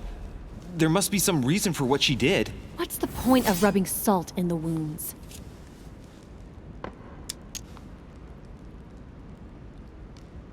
Elizabeth, confiding in me might ease your burden. Let me relieve you of some of your suffering. Relieve me? Do you even hear yourself? Do you really think that by confiding in my torturer's son, I will be healed as if by magic? That it will bring my smile back or let me sleep at night? Look, you don't seem like a bad person, and I'm sorry you have to find out your mother's true colors like this. But I'm not going to pity you. Everybody has their cross to bear. I know your little game. You're no different from the rest of them. You couldn't give a damn about me. The only thing you're interested in is finding out about your mother. Don't say that. Not everyone wants to use you. Some people care about you, don't they?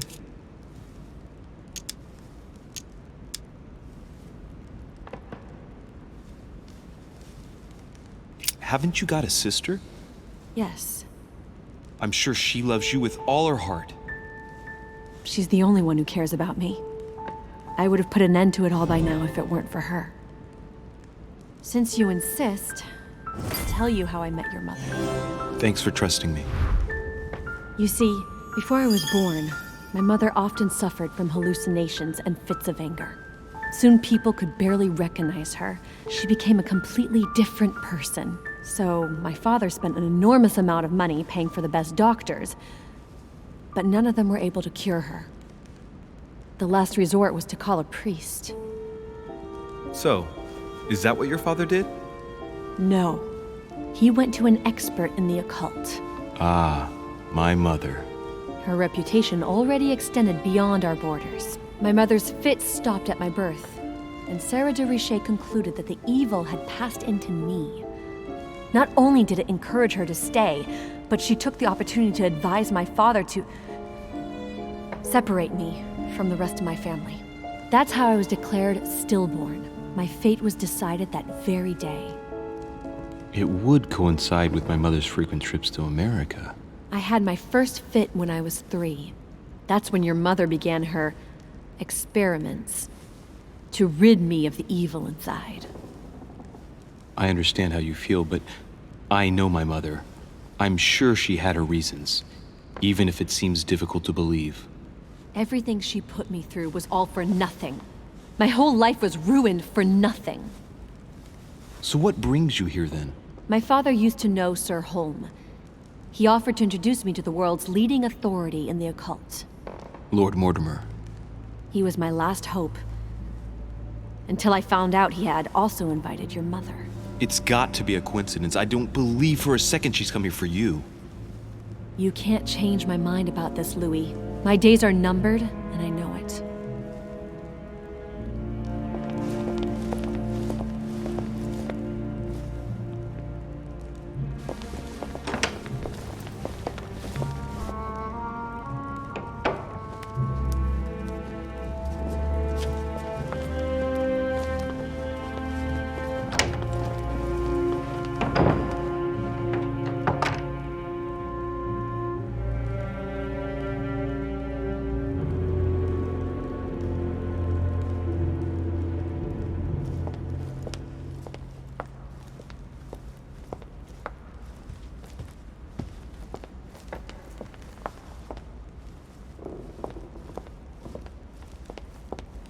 What can I do for you, sir?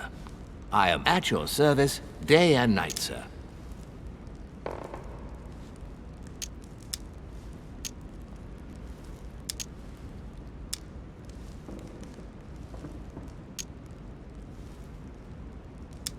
I would like to speak about your master, Lord Mortimer. Do please excuse me, sir, but I shall make no comment about my master. Is there anything else that sir would like to know? What can you tell me about the guests? Do excuse me, sir, but I am bound by discretion to say nothing about Lord Mortimer's guests, sir. Perhaps sir would like to know something else?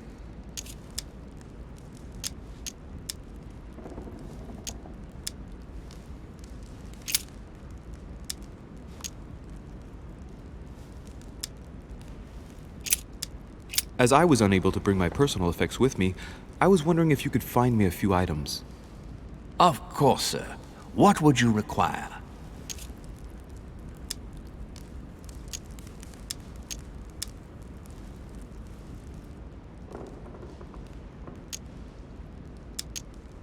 My good fellow, would you have any amber available? I would, but unfortunately I don't think I am authorized to give it out, sir. I believe it is a precious stone.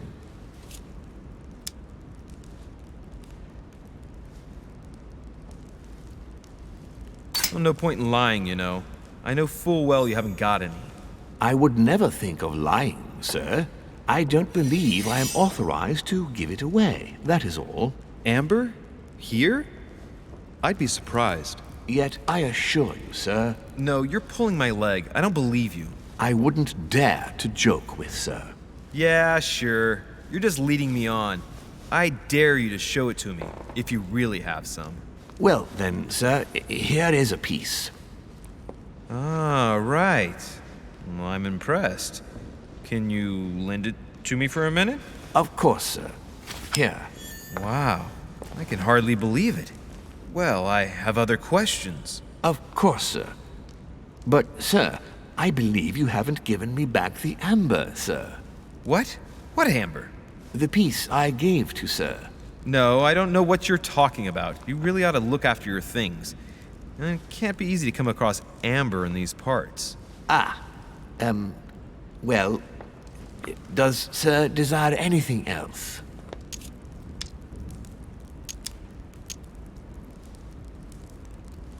A little Carmelite water would do me a lot of good. Could you find me some, please? Oh, the tonics are under lock and key, sir. Lord Mortimer only allows access to them in cases of emergency. What's that book you're hiding in your jacket? The Sorrows of Young Werther by Goethe, sir, and I am not hiding it. Hand it to me, please. It is damaged, sir. I would never dare lend sir a book in such a pitiful state, sir. I took it to restore.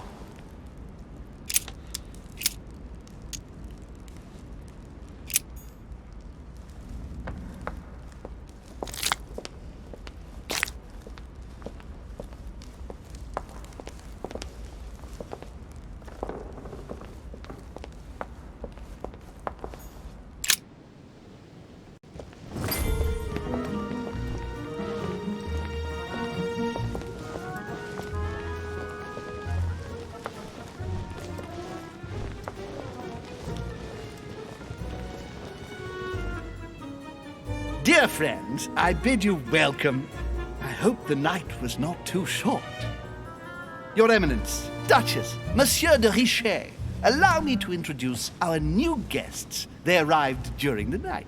Johann Christoph von Wollner, Minister of Religious Affairs and close aide of Frederick William II, King of Prussia.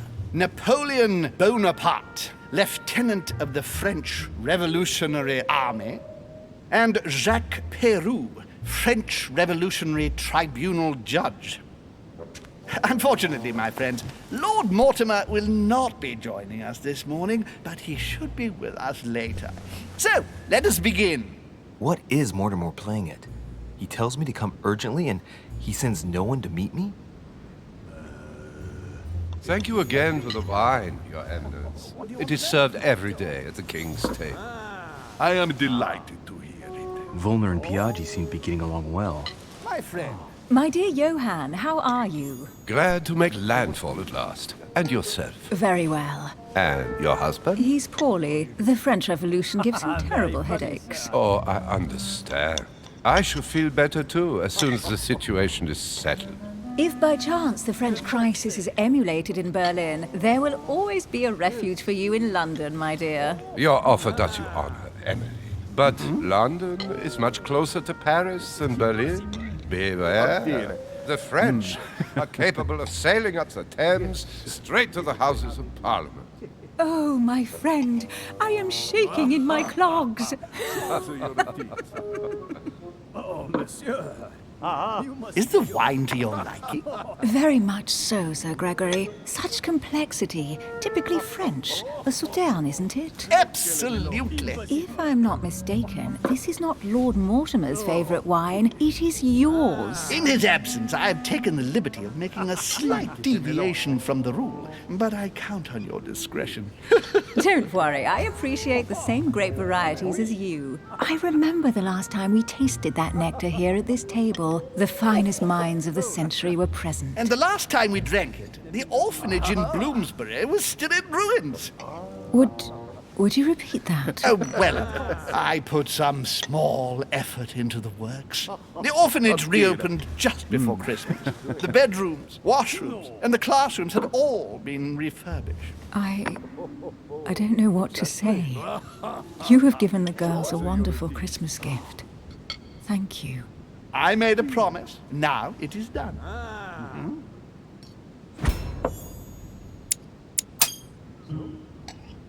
It's the first time I've ever seen her so moved. Just mentioning that orphanage broke right through Emily's hard shell.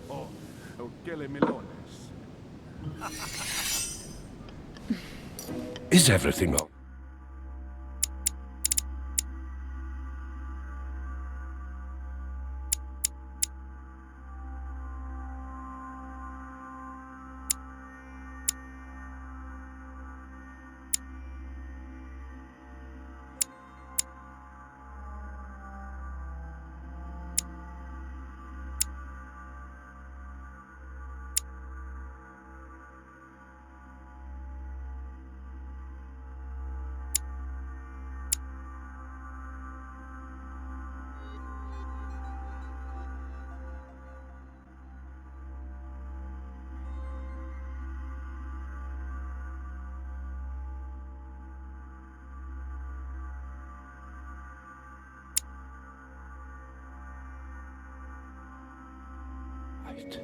Yes, thank you.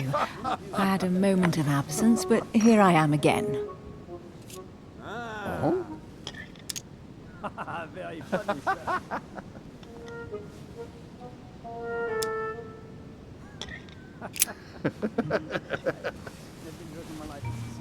What do you think of Volner?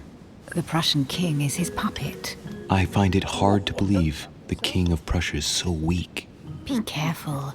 Volner is as influential as he is dangerous. You seem to know each other well. We used to work together. I see. My friend.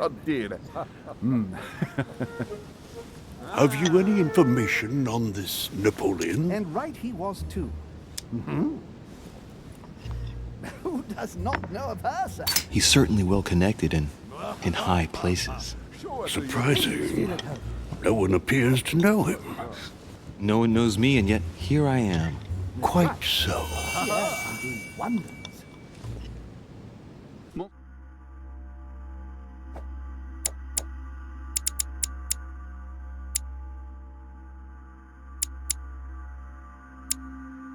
Monsieur de Richet? It would seem we have common interests. Could we speak in private, please?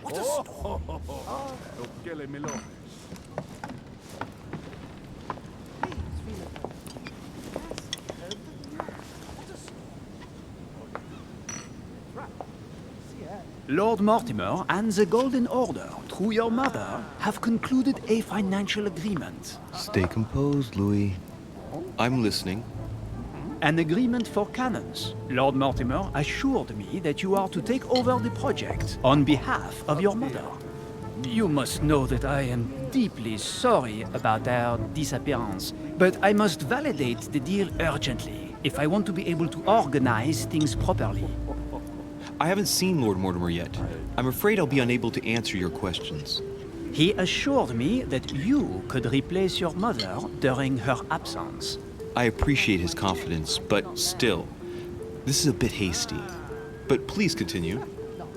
Of course, but I need to know if I can count you among my allies. Well, of course. And for that, I have a little question for you. The agreement stipulates an aid of 50,000 louis d'or for 200 cannon.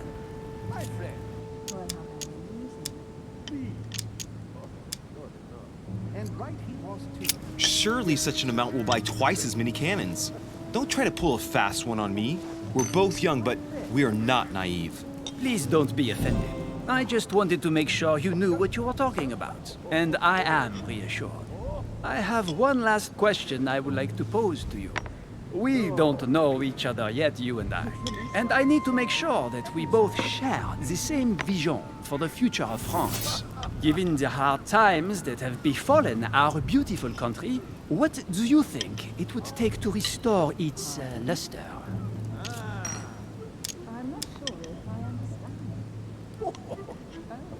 Speak for yourself, sir. I think what France is lacking today is a truly strong leader ready to govern her. Someone who will restore her luster, who will propel her forward so once again she becomes a proud nation respected by all.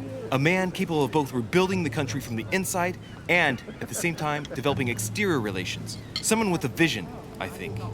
The right person still remains to be found. You're right, my friend. I hear your words, and I agree. Monsieur de Richet, I am reassured. I am very happy to have met you. Lord Mortimer was right to put his trust in you.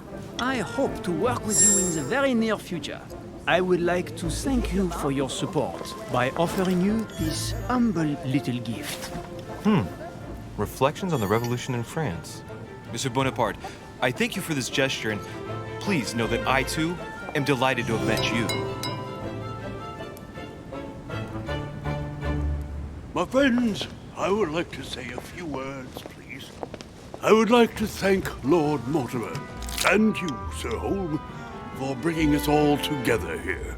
Those of us for whom it is not the first time here, like me, are all trembling in sweet anticipation of the arrival of our host.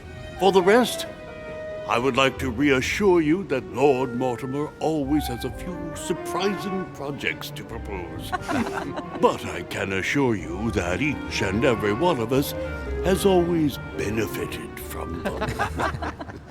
The last time I came to this place, Lord Mortimer offered to help me in my electoral campaign for the presidency of the United States. And it is eminently clear that his support was an invaluable aid to us. We are here among like-minded people. So let us put aside the conflicts in which some of our nations find themselves at present. So I raise my glass in honor of you all, my new and old friends. I trust you shall not be disappointed, Mr. Washington. Right, we shall meet again tomorrow. All the guests will be present, as well as Lord Mortimer, I hope. Until then, I trust you will find plenty to keep you amused.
Alright, let's recap.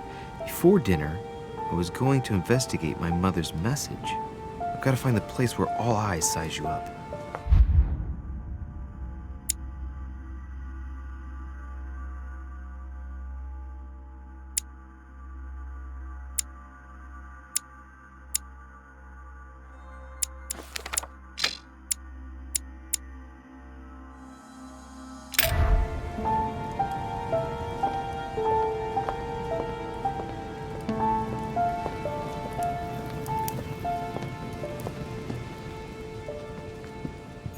Well, Your Eminence, do you still have any room left? Ah, my son, the sin of gluttony is the most difficult of all in my eyes. Nevertheless, what a charming moment we have had together. I'm delighted I was able to talk to Mr. von Waldner. We hadn't spoken to each other for an eternity. Yes. I noticed that Your Eminence knew a fair number of people at the table. The benefit of age, my son. This isn't my first invitation to Lord Mortimer's. You will see, it's the perfect place to make new friends. Indeed, I noticed that you and Mr. Bonaparte had already begun. Ah, I adapt quickly to local customs. It's what I was taught. And you are right to do so, my son. But tell me, have you had any news of your mother since your arrival? Alas, still nothing, Your Eminence. But I still haven't been able to meet Lord Mortimer. Do not worry. It is typical of him. What can I say? Lord Mortimer is a very busy man. I should think you are beginning to worry.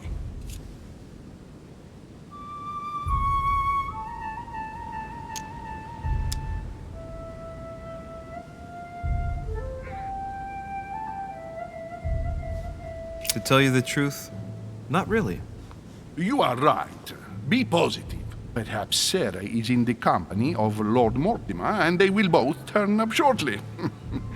But while I have you with me, I have a question for you. Go ahead, Louis. What can I do for you?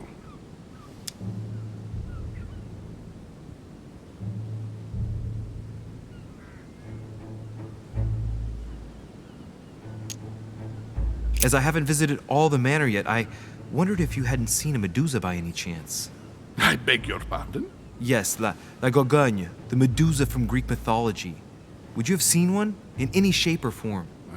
Not at all, my son.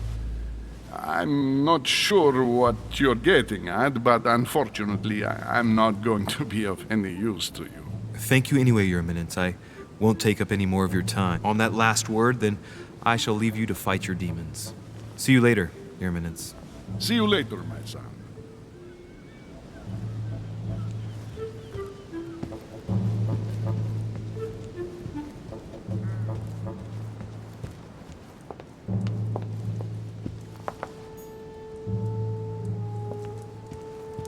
Discourse on the Method by Descartes. This book changed the way I looked at the world.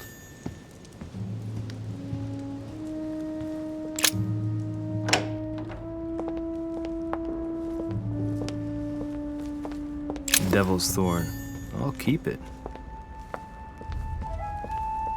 The only person sizing me up here is that monumental Zeus. It can't be here.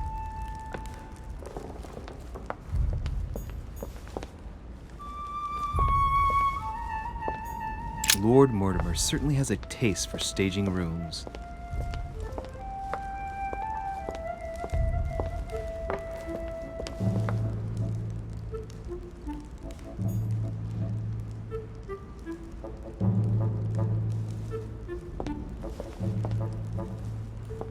What can I do for you, sir?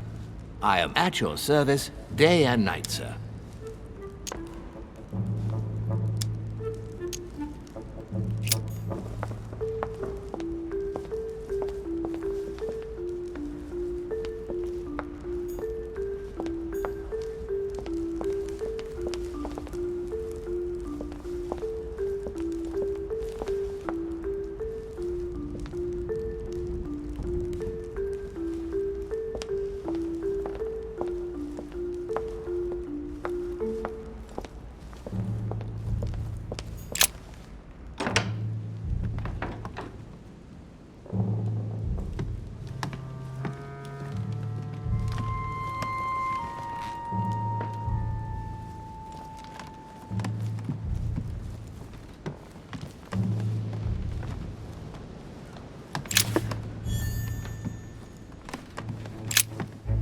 pattern with 5 circles on this chest.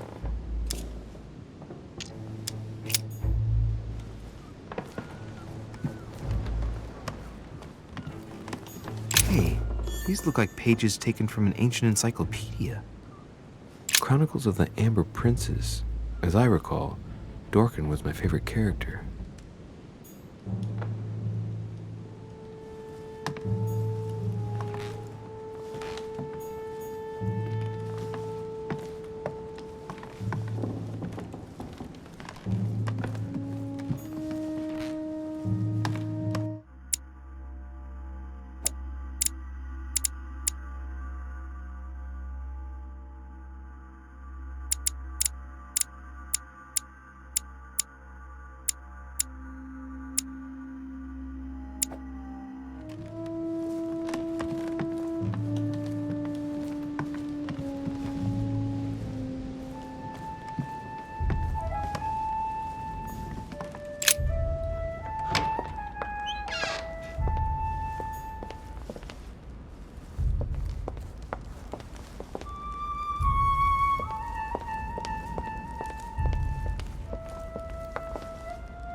Blind Oedipus.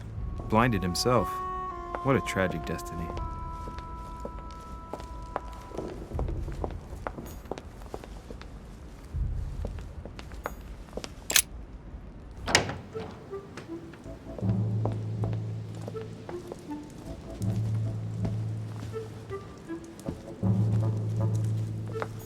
Circe preparing wine.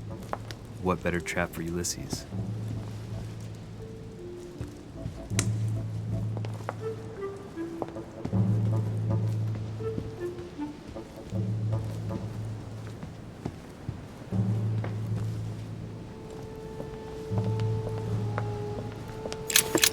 The lock is surrounded by a triple circle.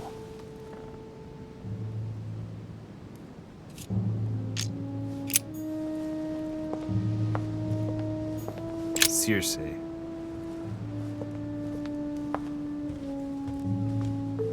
Dining on ham. Well, that's very appetizing.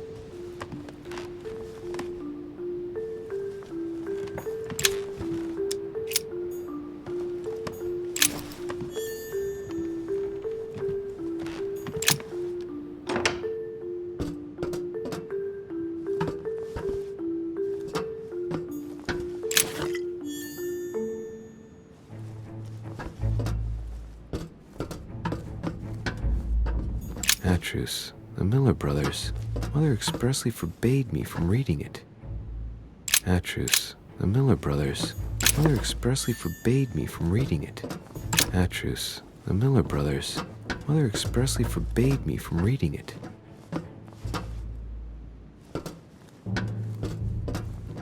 A few pages out of an old encyclopedia.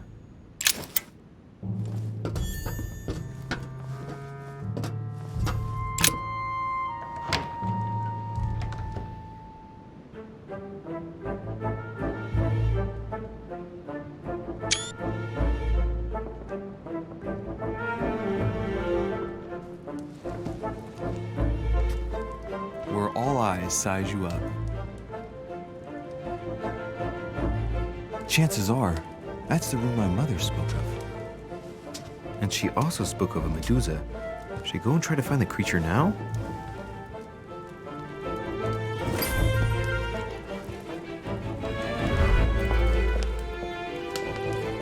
Celia. That name means nothing to me.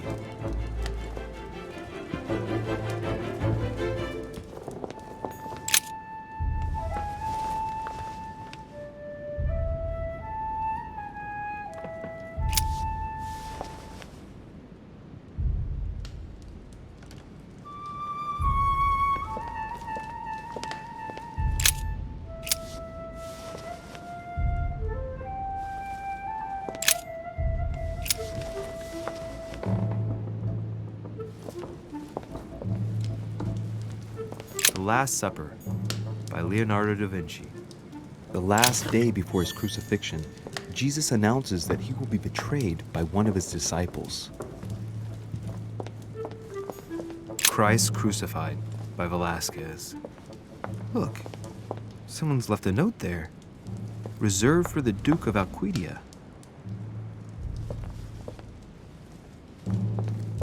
Ah, François Ier, Receiving the Holy Family, a painting by Raphael. Ah, François Ier, the Song of Roland. Roland feeleth his death is near, his brain is oozing by either ear. A fragment of amber. Ah, François Ier, Receiving the Holy Family, a painting by Raphael.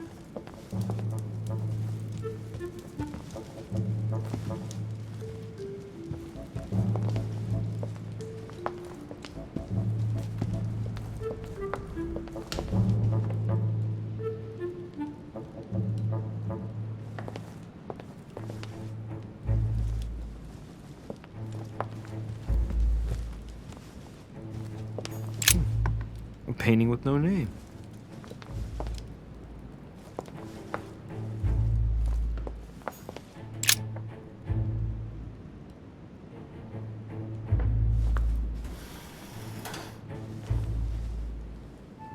I've got to find out what Mother was trying to do with her. The Medusa. A hero armed with a sword? A hero with a lantern. And the last one holding a shield. I'll stake my life on it. All the statues form a single scene together. The poor devils are about to face the beast. Let's give them a helping hand.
The Origin of Myths, a reinterpretation of legendary creatures.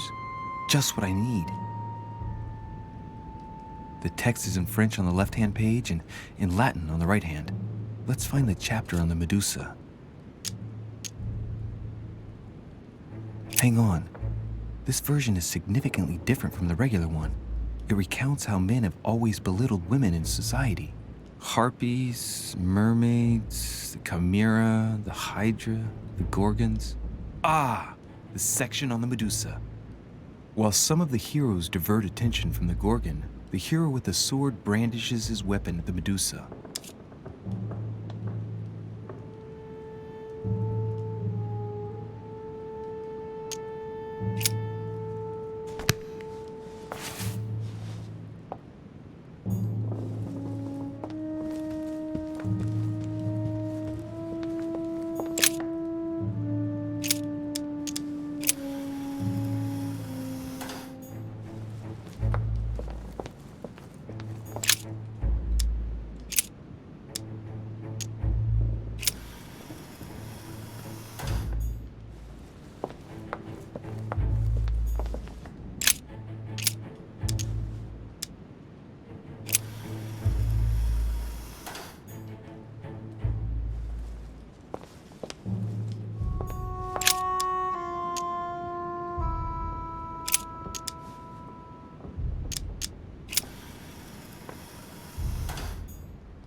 for Pete's sake, Emily!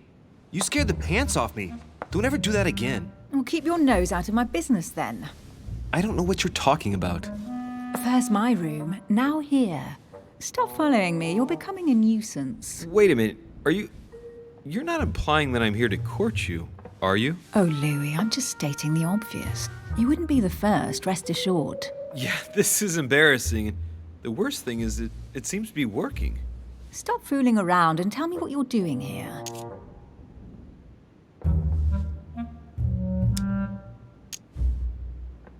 I was feeling a bit peckish. I went in search of the kitchen and I ended up here. Your sense of direction is mind-boggling, isn't it? Well, no matter. I'll tolerate your presence this one time. Now, since you're here, make yourself useful. Look around on your side. I'll do the same on mine. And if you find anything of interest, let me know. Oh yeah, your dreams. At your service, madam. A golden fleece. It's freezing. Hurry up.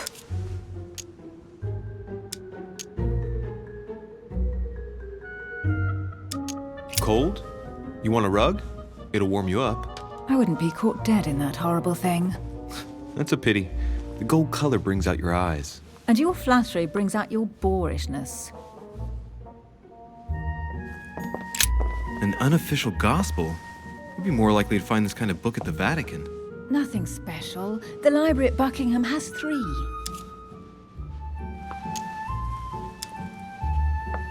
The Gospel According to Judas, or How to Crucify Jesus as Part of God's Plan.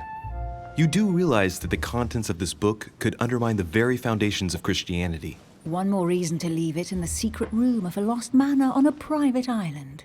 Do you realize how important this book is? Of course, but what I really want to know is how did it come into Mortimer's possession? I was thinking the same thing about all the paintings and sculptures in the manor.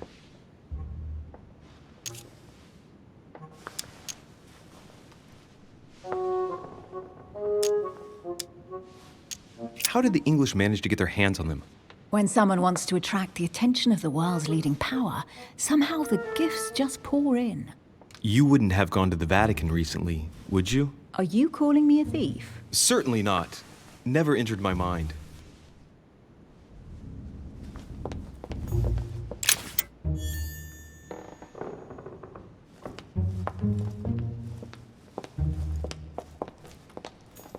Hey, Mortimer is the author of this work. It talks about his passion for art.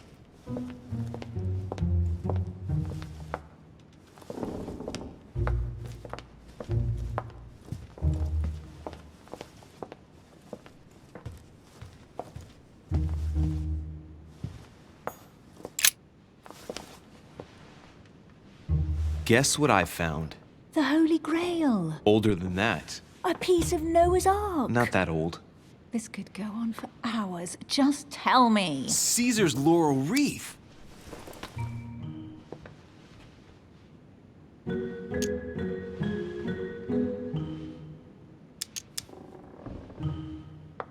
I can just see Mortimer dressed in a toga, wearing a laurel wreath, strutting around his manor all day long. You have a curious idea of Mortimer. Why? He's eccentric, like all the English are, isn't he? Well, if Peru stands for French grace, then if I were you, I wouldn't be making that sort of remark.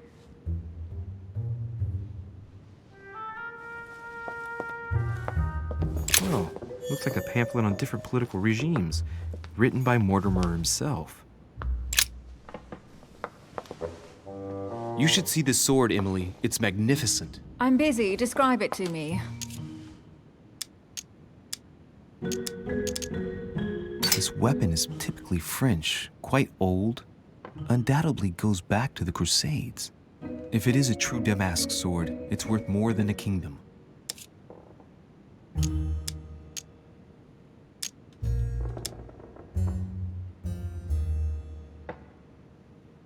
It really does look like Joan of Arc's sword. The famous Maid of Orleans. One of your favorite historical heroines. You bet, given the number of English butts she kicked. And we all know where that got her. When you finished playing, maybe you can help me search the place?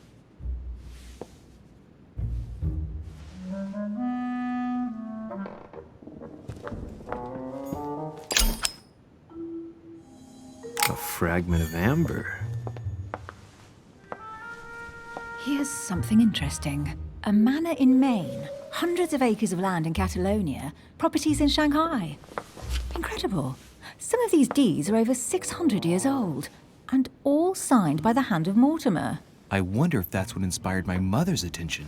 How come all these documents have Mortimer's signature on them? Do you think all these properties really belong to him?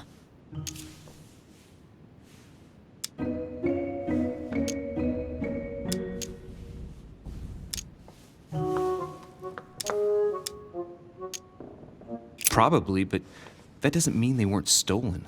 But Mortimer's signature, it looks genuine. Maybe he erased the original ones and signed his name instead. These documents are intriguing, but do you really think that's what attracted your mother's attention here? And how do you know my mother was interested in this room? I didn't know, I just supposed she was. And you just confirmed it. So, do you think she found what she came for? I don't know. She was obsessed with Mortimer, and I must confess, these property deeds are troubling. If that's the case, why would she have left them? Once again, I don't know. We'll have to ask her when we find her. And what's your take?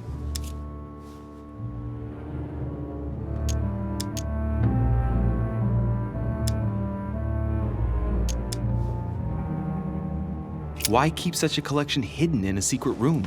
Any thoughts? Mortimer has every reason in the world to conceal it, even if only to keep it from people like us.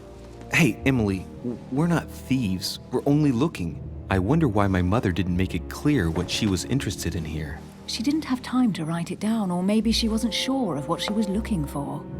Or she wanted to protect her discoveries. It's disturbing. You'll just have to search the rest of the room. Maybe you'll find something.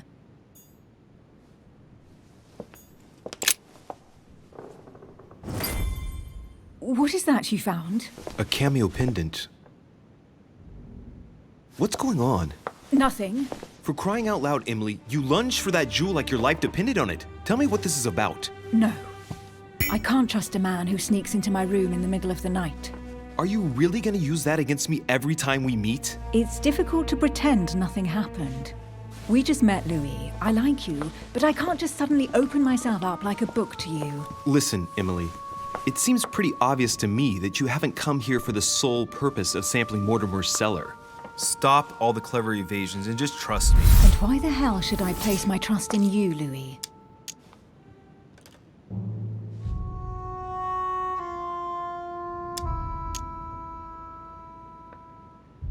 When are you going to understand that I just want to help you? What do you expect? That I'll fall into your arms and say yes to everything you want? What are you talking about? I'm only asking you to trust me a little. If only on principle, as a member of the Golden Order, for example. I'll admit you are fairly reliable. That's it? I was expecting more. Well, I'm prepared to trust you when it comes to choosing a French cheese, but I've nothing to gain by confiding in you any further than that. Nothing to gain? Damn it, Emily! I'm only trying to help you. Stop needing to gain something all the time. Because you think I need help? Just like everyone, you have your strengths and your weaknesses, and there's no use pretending otherwise. Ha! And I bet you found out where I'm weak, haven't you?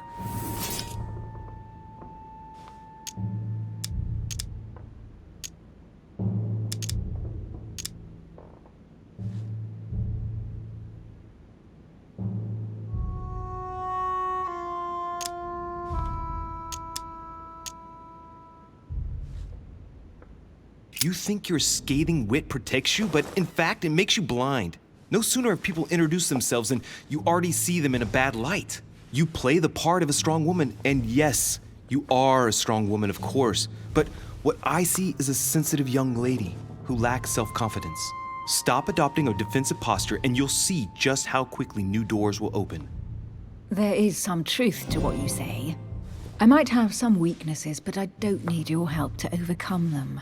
And I'm simply not contemplating collaborating with anyone at this time. Do you understand?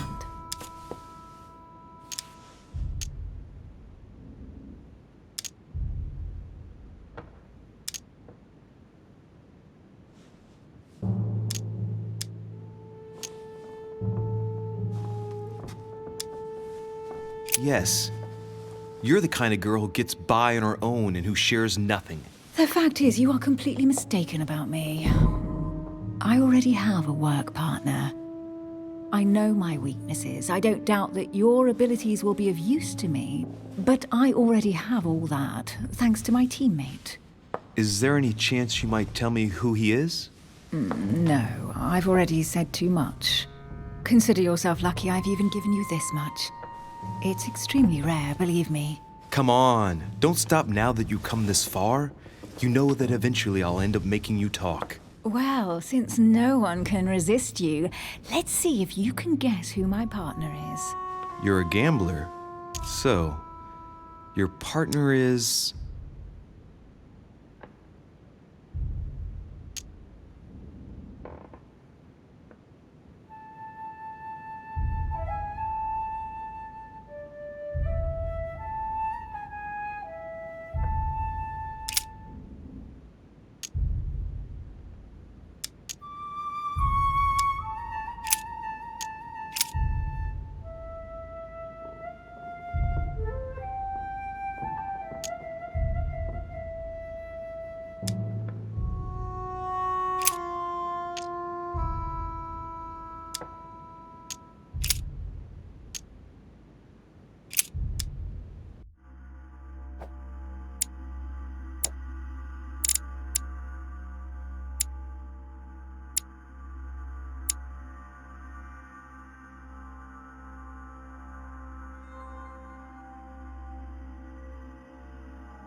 Your husband, of course. My husband? He can't even walk without a cane.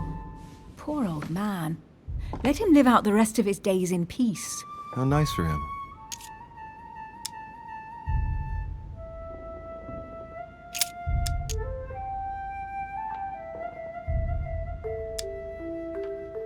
Your father. The force of youth combined with the wisdom of ancestors. I never knew my father. And it'll be better for him if I never do find him. Sorry. I thought you'd figured out I was an orphan. No, please forgive me. I didn't know.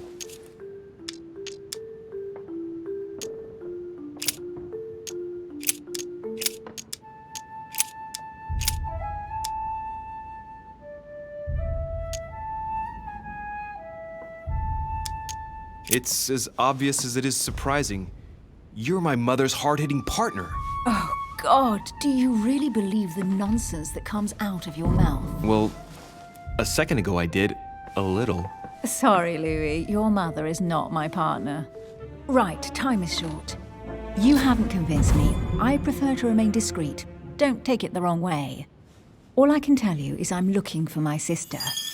And if I reacted so strongly at the sight of the cameo pendant, it's because I thought it belonged to her. But it doesn't. I understand. I won't insist. It's time to leave.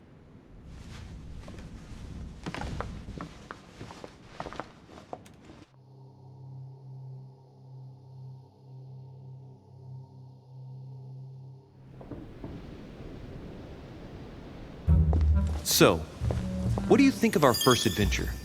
I must admit, it has been fun by your side. Same here.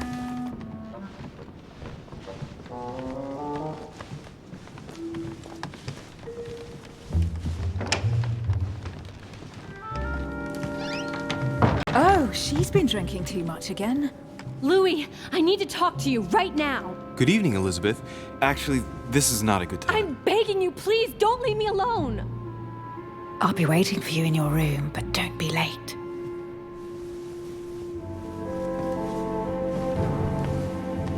I was sure there was a certain je ne sais quoi between us. Louis, we need to talk now. Otherwise, it'll be too late. Looks like Elizabeth really needs me, but if I start talking to her, for sure Emily won't wait for me. What should I do?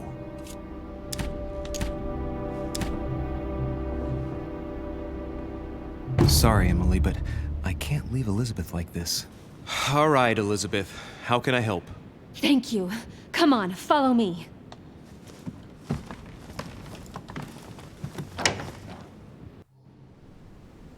I really need to talk to you, Louis, right now. Does Lord Mortimer know the mess you've made of your room? Listen to me, damn it! My days are numbered. Elizabeth, I don't know if it's about my mother again, but I'm telling you, you've nothing to be afraid of. She didn't come here for you. I saw her. Saw who? You saw my mother? When? Just last night. I went out to walk along the cliff top and I saw her in the distance. She tried to hide right away, but I'm sure it was her. Are you saying you recognized my mother in the middle of the night while she was hiding? Yes, Louis, I know it was her. You just said she was far away, right? In the middle of the night. And the exterior of the island isn't exactly well lit. Listen, I'm telling you it was her.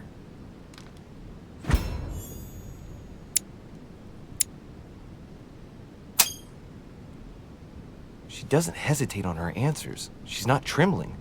She's really convinced of what she's seen. Did you talk to each other?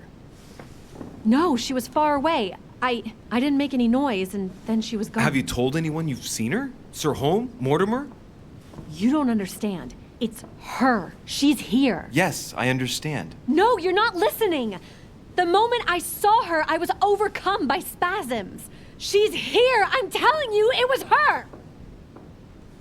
Yes, I need something to calm me down.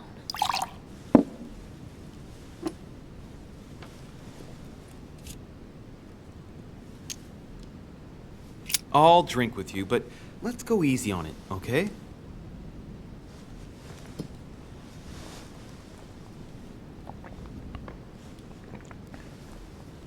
I don't know where she gets her rot gut from, but frankly, it's disgusting. You know, Louis, when I came here, it was in the hope of getting help. I've only just now realized that I've been drawn here into a trap. Whoa. The alcohol's gone to my head.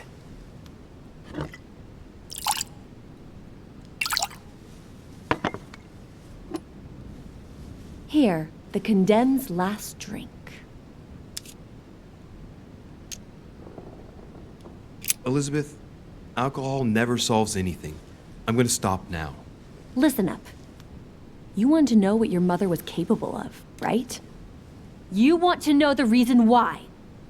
Well, you're gonna have to follow me to the bottom of the abyss, Louis. Either drink or get out. Man, I need to take it easy with the booze. At this rate, I won't last the night. Let's go easy on the drinking, okay? Alcohol won't solve our problems. Ugh, the second one isn't any easier. So, do you want to know why she did all those things to me or not? Even if it changes the image you have of her forever? What was she trying to cure you of then? Of the one illness she never managed to treat me for.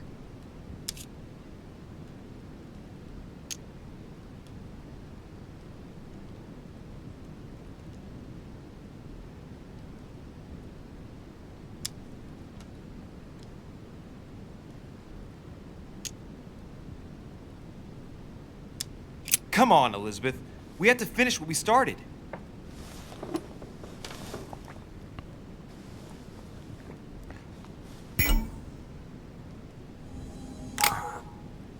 I feel all dizzy. There must have been a reason. Just tell me. Tell me what my mother treated you for. She wanted to silence them! What? What are you talking about? Silence what? The voices. The voices in my head. They speak to me, Louis. They've always told me what to do. They say nasty things to me.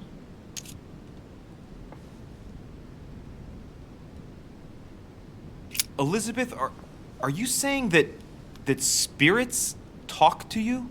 You're right. Sometimes there are several voices. How did you know? No, listen, I don't know anything. I'm just repeating what you said. They want me. Want me just for themselves. They talk to me all the time. Yet your mother did everything to make them go away. ever since I was little. And look at the result. It's impossible, Mother. You spent your life trying to prove that the supernatural doesn't exist. Why punish this poor girl? Oh, shit. What has she done to you? Uh-oh, Louis. Are you starting to believe me? No, but Too bad it's all been for nothing. They're still there, you know. What do you mean? They're still talking to you? All the time. Despite everything Sarah put me through, I still hear them. And here I am on a lost island, knowing that no one knows me. And I find myself here at the exact same time as her. You see? You understand? You sense it too. I'm going to die here. I beg you, tell me you believe me. I'm here, Elizabeth. I'm right here with you. And I do believe you. Thank you, Louis. You know, despite what people might think, I'm not crazy.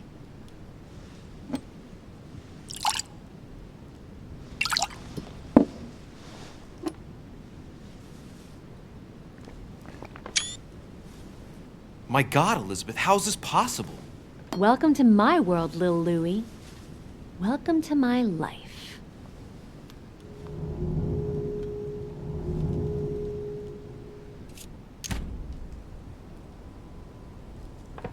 Elizabeth, the whole story stinks of death. If I were you, I'd have left the moment you heard me speak about my mother. I don't know if she knows you're here, but if I had any doubt, I wouldn't take the risk. Yeah, you're right. I can't stay here another minute. I need to get the hell out of here. I need to find a boat and get away. I'm not dying here. I feel so dizzy. You like my little concoction, don't you? That's rare. What? It no longer has any effect on me, but my guests generally don't appreciate me mixing alcohol with laudanum. What? You put laudanum in my drink? In both.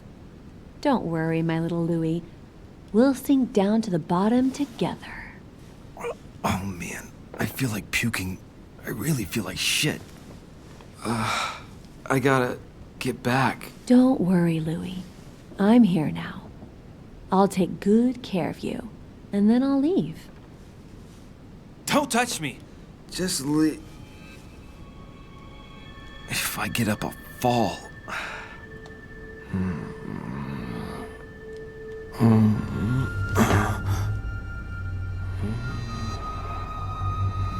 Oh, little Louie's tired. Leave everything to me.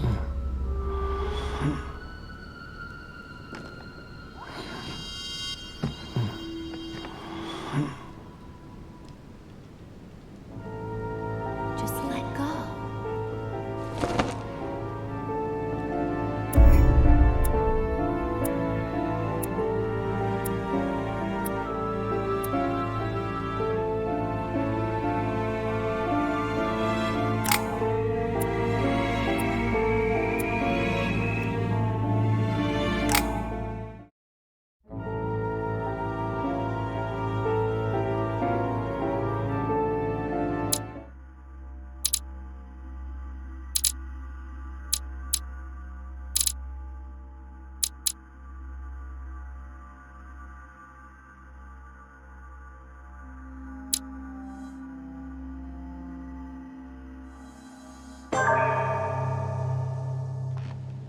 How many times must I tell you? You must never put your life on the line for me. Mother has always had a fascination for Lord Mortimer, but has never wanted to tell me why. We are doing our utmost to find your mother as quickly as possible. Without your mother, hundreds of men of the cloth would have gone to the guillotine. All I can tell you is I'm looking for my sister. Do you believe your mother capable of torturing a child? An agreement for cannons. Lord Mortimer assured me that you are to take over the project on behalf of your mother. Johann Christoph von Wollner, Minister of Religious Affairs, and Jacques Peroux, French Revolutionary Tribunal judge. You will find that Lord Mortimer is not what one would call conventional, Monsieur de Richet. I do apologize for being late. I was obliged to clear up some urgent business.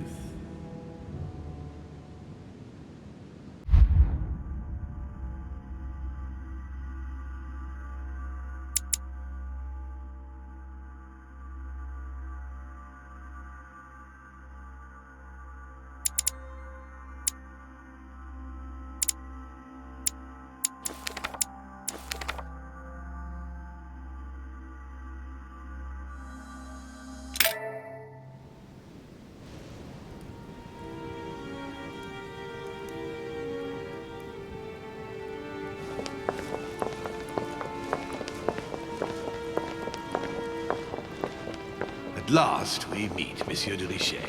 Do you mind if I call you Louis? Please do. Thank you. I wish to apologize wholeheartedly, Louis. I made you cross the seas, and I wasn't even here to welcome you. When I asked you to join us here, it was, of course, in the hope that you would help us find your mother.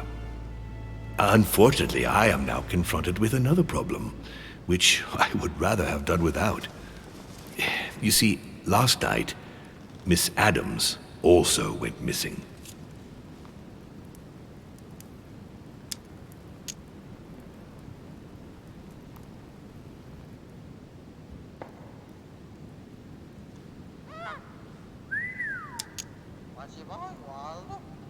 And why is that? Can you tell me more?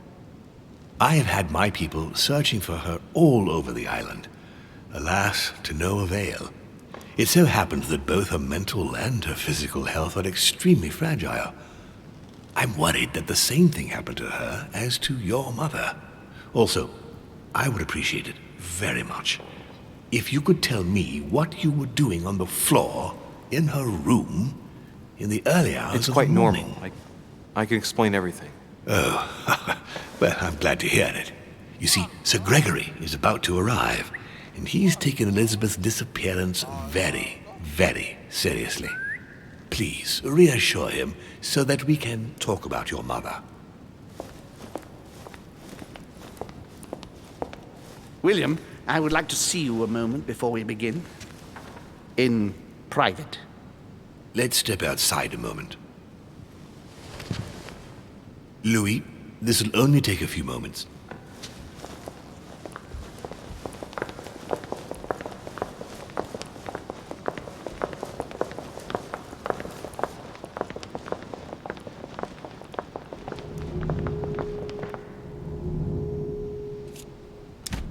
All right, let's take this chance to look around.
Please, sit back down, Louis.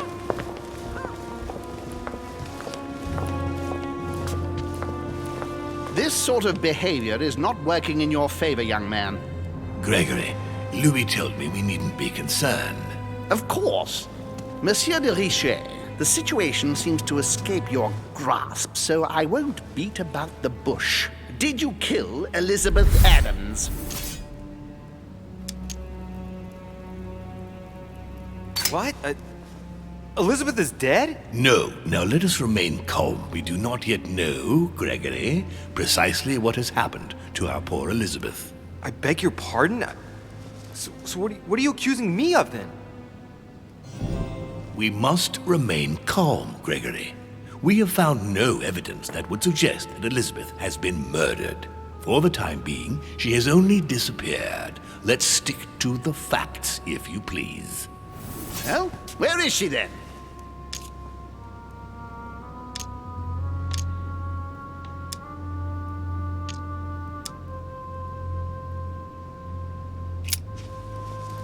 Last night when we talked, she said she felt uncomfortable here and spoke of leaving but didn't say where to.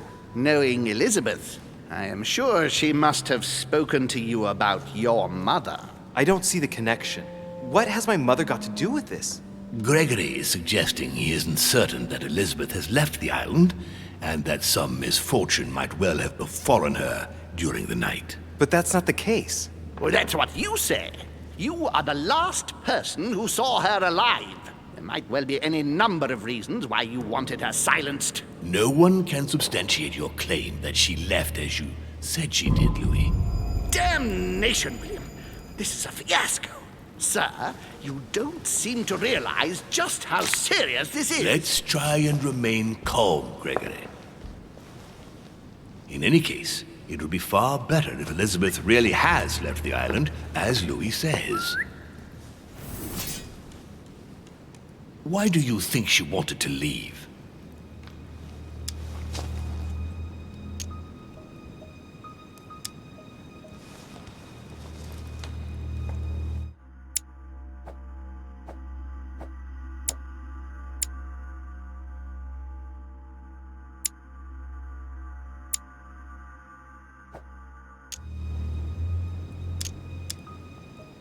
She was terrorized by my mother's presence here. Just the thought of coming face to face with her was unbearable. Did she tell you why? Yes, she brought the subject up. I'm sorry, Louis. It couldn't have been easy to hear. For your sake, I sincerely hope that she got there safely. Monsieur de Richet, I apologize if my words seemed a little abrupt. I dare not think what would happen if Elizabeth came across your mother on the island. Your generosity may well cost you dearly.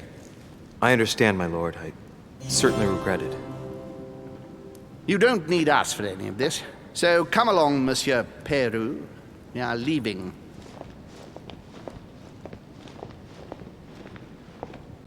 Right. It's time we spoke about your mother, Louis.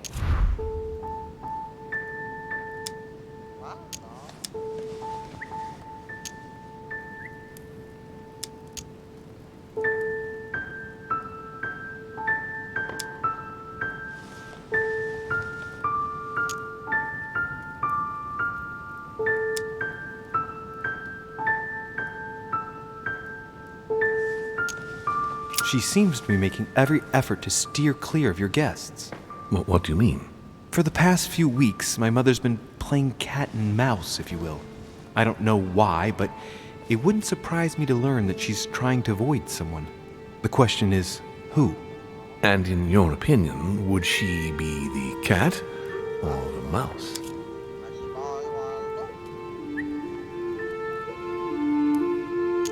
Knowing my mother, she would be the cat. That doesn't make me feel any better, Louis. What was the official reason why my mother came to your island? I knew about your mother's activities, and yours, in the Golden Order. I thought we had everything to gain by working together. You mean the cannon deal with Monsieur Bonaparte? Among others, yes. How did you hear about that? Monsieur Bonaparte came to speak to me about it yesterday, during lunch. I see. So impetuous. He was supposed to let me speak to you about it first. Our friend Napoleon desperately needed financial backing to properly equip his army. I took it upon myself to back him because I have a firm conviction that he can go far.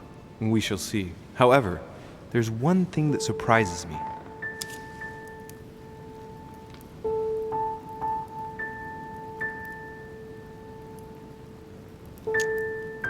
Isn't Bonaparte a bit young to deserve so much attention? Well, you come straight to the point. I like that. Indeed, if you knew just how much you remind me of him. Trust me, I'll wager that Monsieur Napoleon will soon prove himself. I'm working on it, at least. Once this deal was closed, I had big plans for Sarah. Such as what? You see, I've invited several influential figures on my island to present them with a project at the conference. It will be presented later today. I thought that the Golden Order had a role to play, and I still think so. I was hoping Sarah would be able to join us. I see. Indeed, if by chance your mother decided not to return to us before the conference, would you do me the great honor of attending? If only to follow the deliberations while waiting for her to duly take her seat. Why not? We shall see. Thank you so much. In this way, you'll be able to keep your mother informed of what is said. There's something else I'd like to briefly go over. Earlier, you asked me the official reason for your mother's presence here. Is there an off-the-record reason why your mother came here?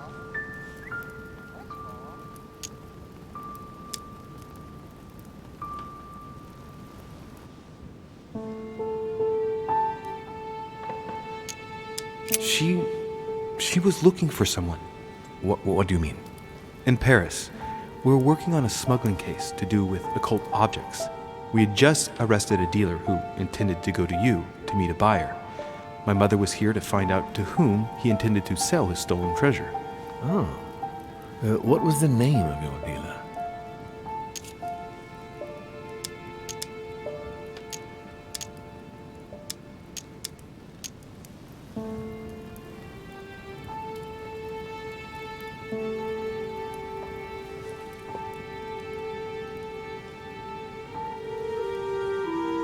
If I'm not mistaken, the dealer was called Von Brochet?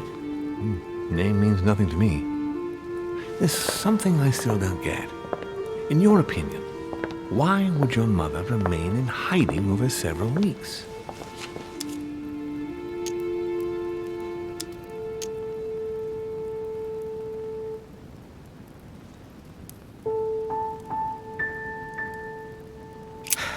Her not coming back to the manor after so long makes me wonder if she is wary of someone. Well, certainly. But whom? The only ones who were present during her stay were Sir Gregory, Duchess Hillsborough, Mr. Von Wohler, and myself.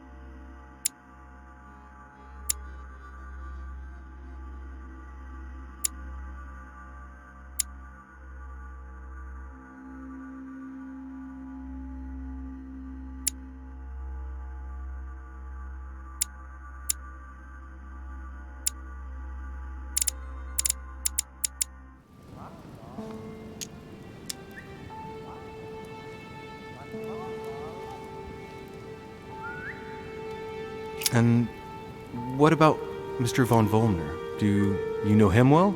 To be honest, not really. He's closer to Gregory. I'm not the one who invited him.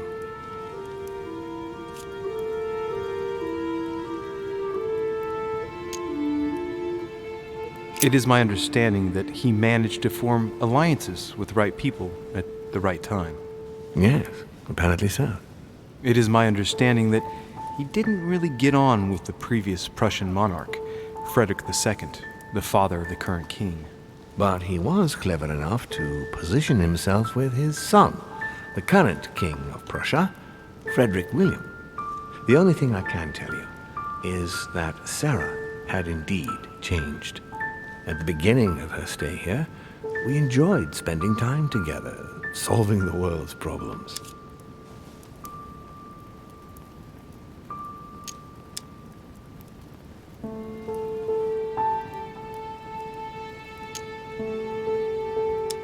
You seem to know my mother very well, my lord. What did you talk about together? Oh, as soon as we had a little free time, we liked to share points of view about practically any subject. we would find ourselves embarked on interminable discussions that could go from Monsieur Blanchard's flight in a hot air balloon to the Treaty of Jersey, or the adoption of the metric system in France last year, or even Mr. Eli Whitney's invention in the United States.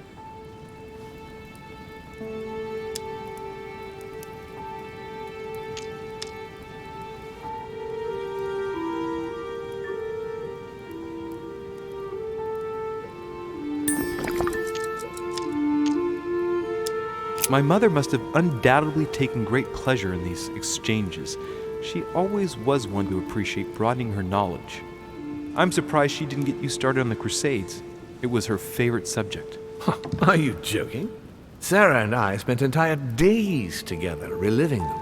It so happens that the Crusades are also my subject of predilection, especially the Third. My ancestor distinguished himself brilliantly during the siege of Saint-Jean d'Acre.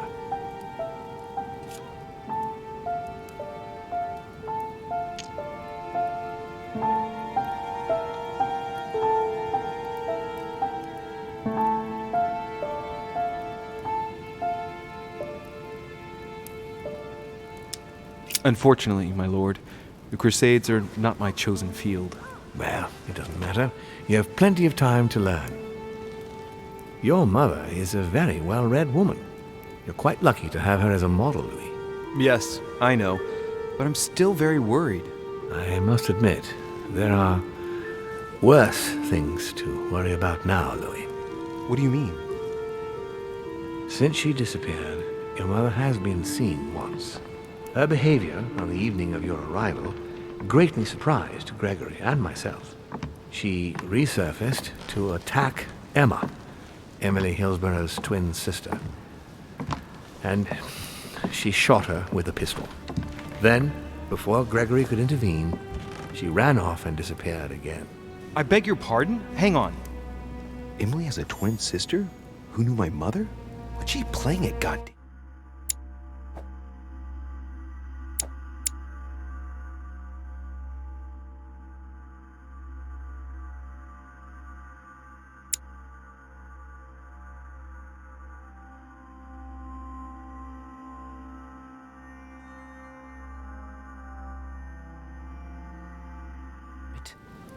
That means my vision on the wharf, it was actually happening inside the manor. Mother shot Emily's sister? The very person she came looking for? Why would she do that?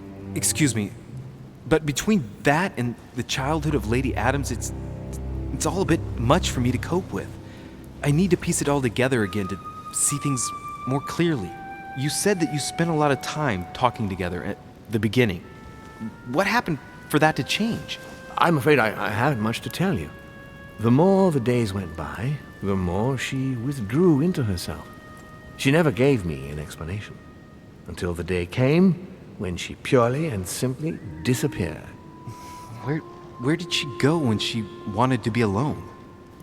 She would shut herself away in a room we use as a box room upstairs. Would you allow me to go there? Naturally, Louis, of course. I'll send you a servant to open it. Thank you. That's all I can tell you about the disappearance of your mother, Louis. I would like to have been more helpful. I shall stay on her trail and follow up any leads. Thank you. We will meet later on to welcome our last guest. In the meantime, I shall get someone to open the box room upstairs for you. Thank you.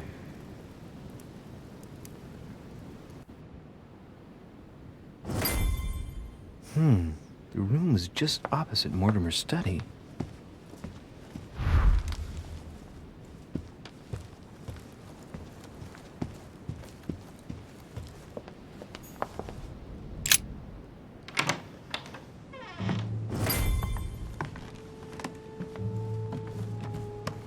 Carmelite water.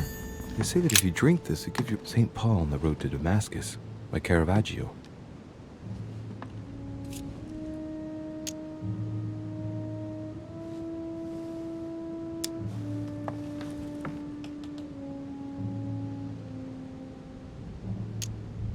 Caravaggio attained a magnificent command of black and the play of colors, too. Paul facing an ordeal, the curtains of his illusions being raised, and receives the light from his Savior.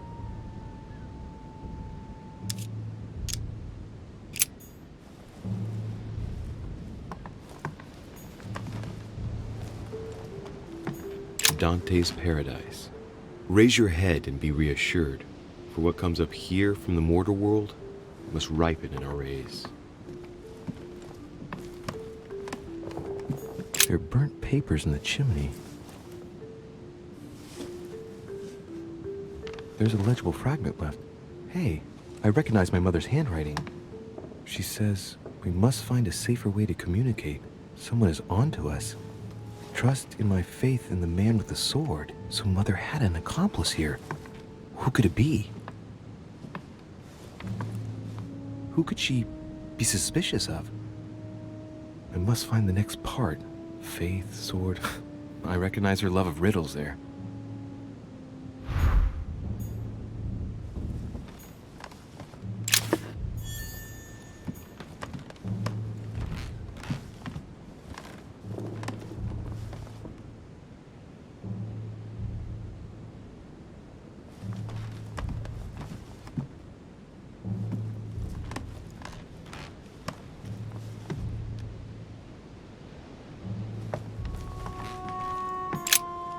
St. Paul on the Road to Damascus by Caravaggio.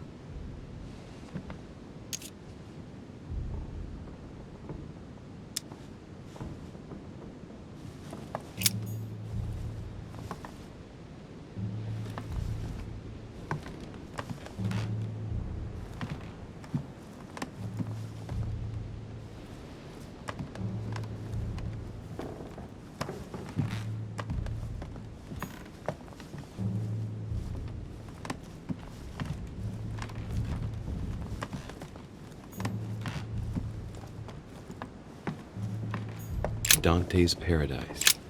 Raise your head and be reassured, for what comes up here from the mortal world must ripen in our rays. Dante's Paradise. Raise your head and be reassured, for what comes up here from the mortal world must ripen in our rays. What is this disc?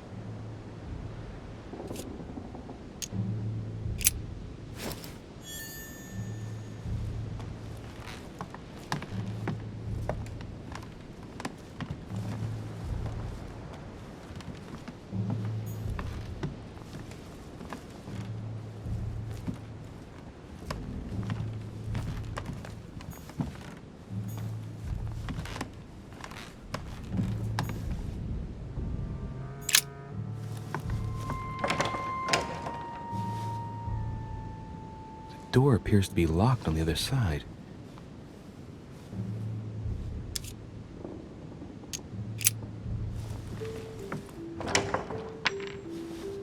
I think I heard something fall to the ground. A metallic sound, like a key falling to the floor. We'll see if it works.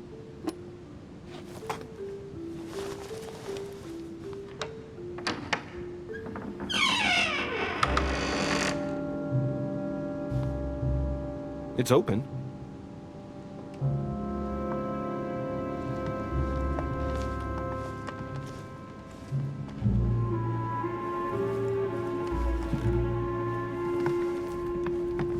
A cache.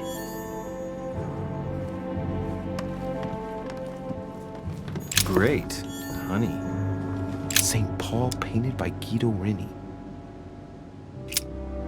St. Paul is shown holding a sword. Strange. There's hardly any dust, as if the painting's been cleaned recently. There's a small inscription engraved on the frame. Let's take a closer look. This is how Paul spoke to his pilgrims from Rome. Just above that, someone's written down the figure 11 on the painting and underlined it twice. No, what does that mean?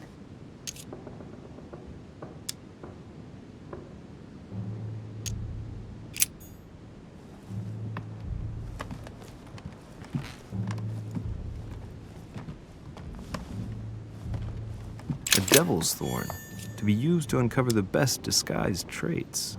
Painting of St. Mark from the collection of the Apostles by Guido Reni.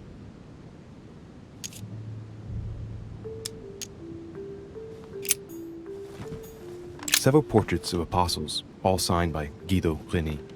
Looks like someone touched this commode recently. There are fingerprints on the sheets and in the dust.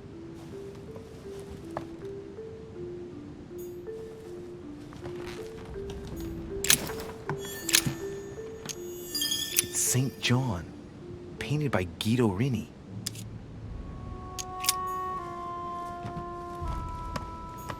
The New Testament.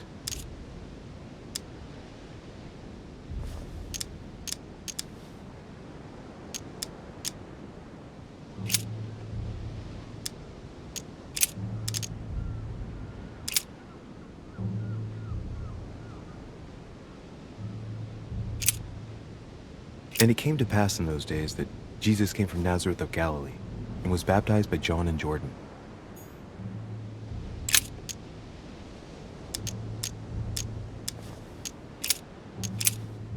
In him God has chosen us before the foundation of the world, that we may be holy and blameless before him.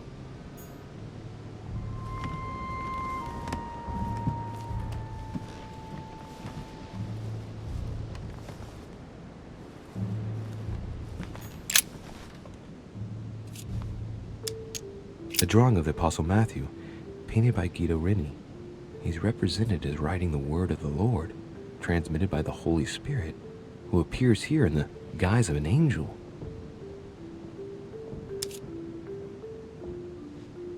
A drawing of the Apostle Matthew, painted by Guido Reni.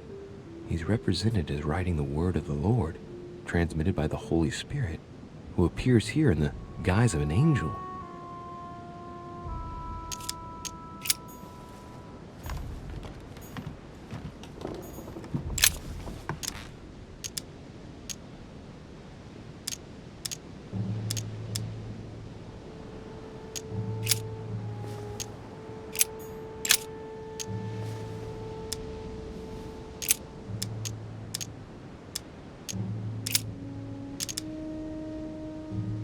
Take heed that ye practice your justice before men, to be seen differently by them.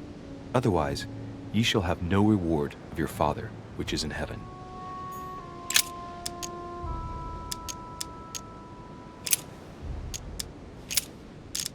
And great multitudes were gathered together unto him, so that he went into a ship and sat, and the whole multitude stood on the shore.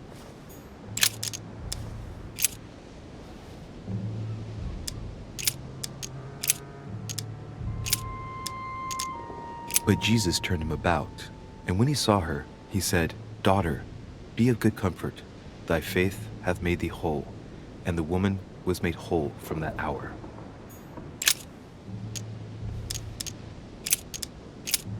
And said, For this cause shall a man leave father and mother, and shall cleave to his wife, and they twain shall be one flesh.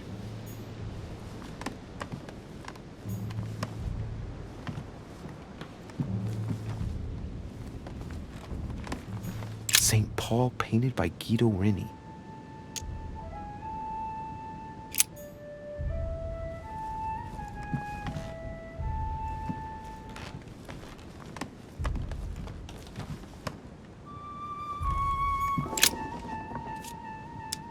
Painting of St. Mark from the collection of the Apostles by Guido Reni.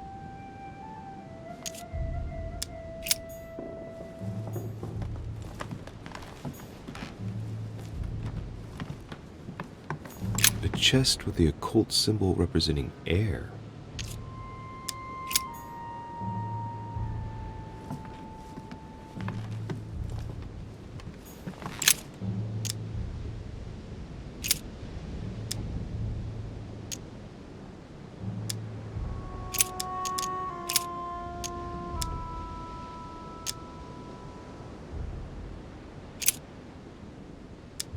I say then, have they stumbled that they should fall?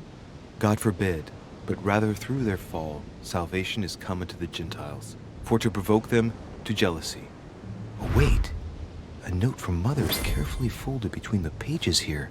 What does it say? Dear E, I'm glad you found this note.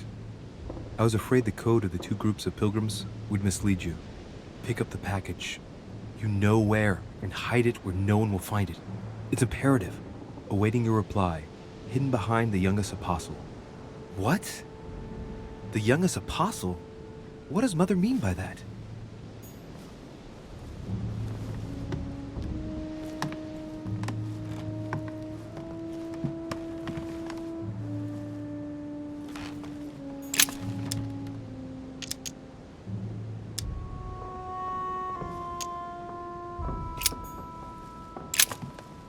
St. John is the only apostle painted in this gallery who hasn't got a beard. Hey, wait! That means it's him. He's the youngest apostle. Right. This painting is therefore associated with the answer which E had to give to my mother. Now, I just need to know how to recover the answer.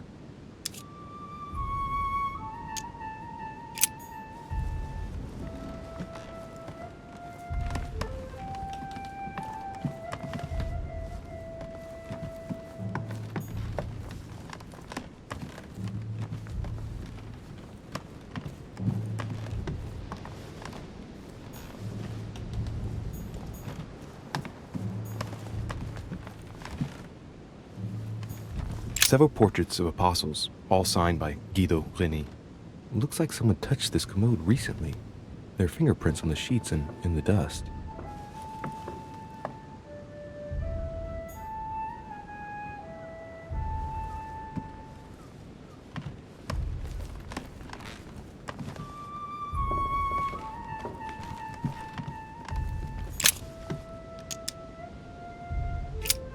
The painting looks like it's been taken down recently.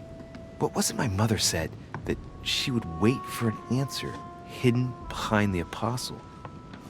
Ah, of course. There's something written behind the painting. On the second day, the pilgrims will listen to the prophecy of the young apostle. They shall add one companion to their left and 3 to their right to complete their rank. What does it mean?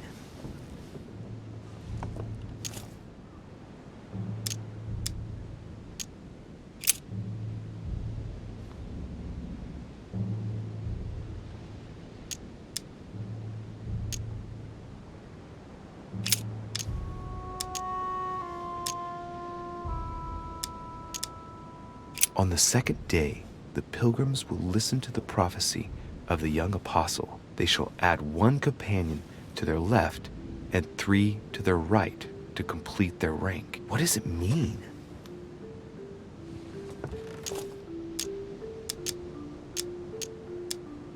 On the second day, the pilgrims will listen to the prophecy of the young apostle. They shall add one companion to their left and 3 to their right to complete their rank. What does it mean?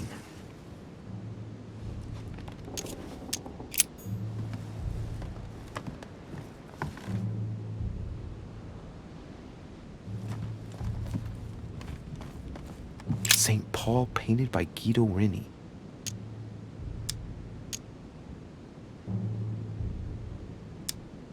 Of the 4 apostles shown in this piece, Paul is the only one who isn't an evangelist. He is the 13th apostle.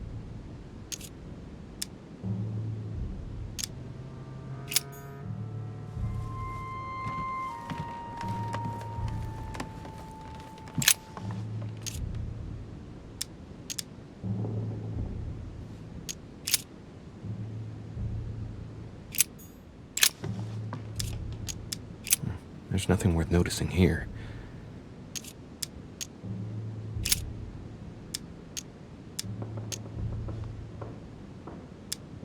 It's too cumbersome for me to unhook here, but judging by the dust, it hasn't been moved for months, if not years.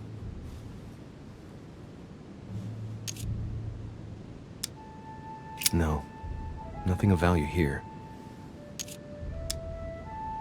Little characters are engraved on the chest of drawers under the urn. It's a sentence in Hebrew.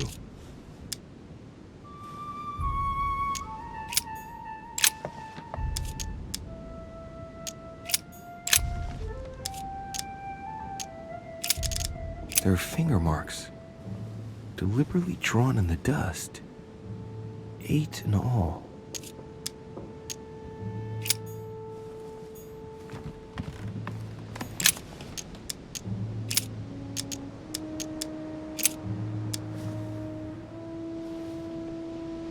thou hast put all things under his feet. For in that he put all in subjection under him. He left nothing that is not put under him.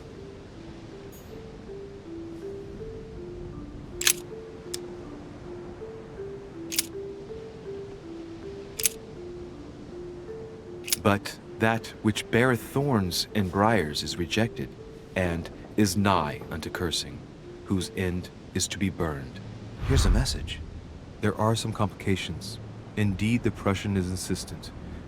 What's happening at your end? Do you need help? If tonight is not possible, let's say tomorrow evening, in the South Room, where we reviewed the situation. When Paul understood that only the axe counted, he went back on his tracks. I await your confirmation to his left, in the company of the pilgrims that have joined him. Yeah, this last comment is about their code. I should find new pilgrims near Paul.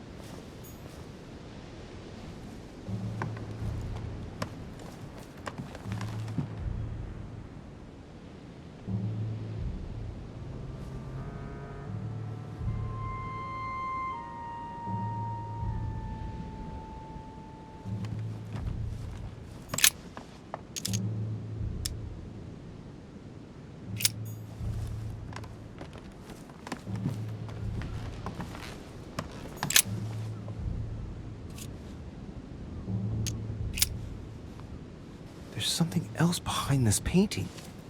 It says, half of each group will join the first city of Corinth. What the hell does that mean?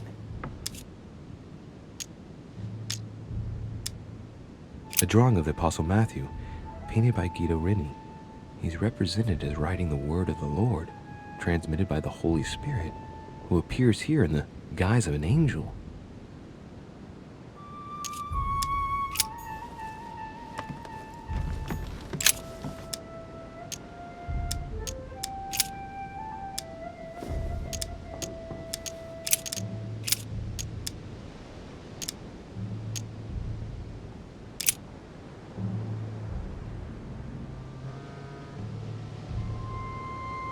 Because we look not at the things that are seen, but at the things which are not seen. For the things which are seen are temporal, but the things which are not seen are eternal.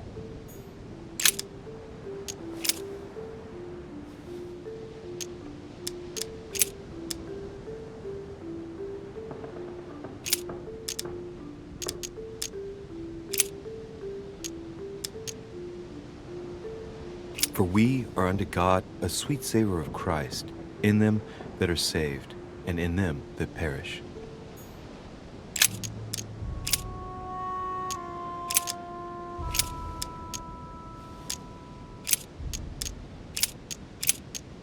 How shall not the ministration of the Spirit not be more glorious?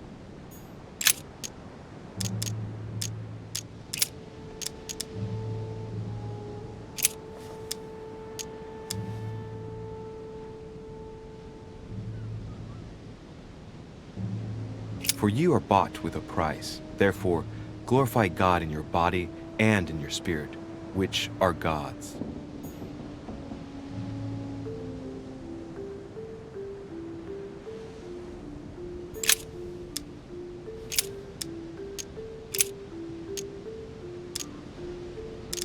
Now, therefore, there is utterly a fault among you, because ye go to law with one another. Why do ye not rather suffer injustice?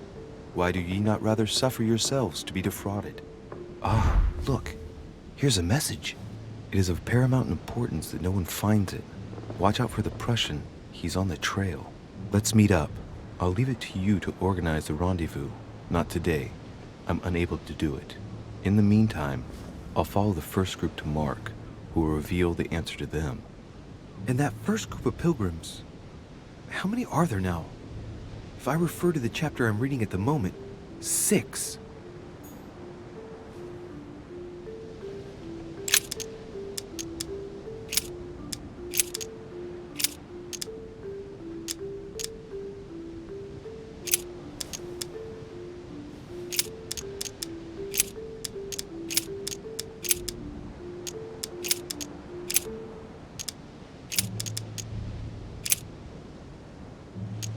Then they suborned men, which said, We have heard him speak blasphemous words against Moses and against God.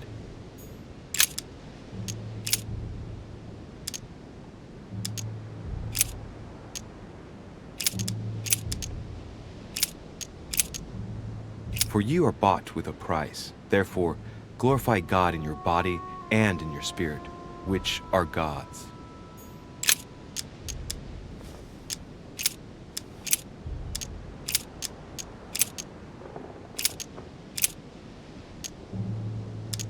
For you are bought with a price. Therefore, glorify God in your body and in your spirit, which are God's.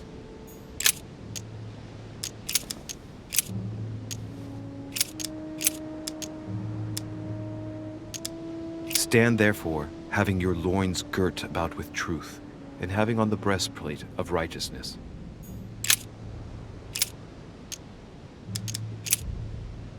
Honor thy father and thy mother, as this is the first commandment.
St. Paul painted by Guido Reni.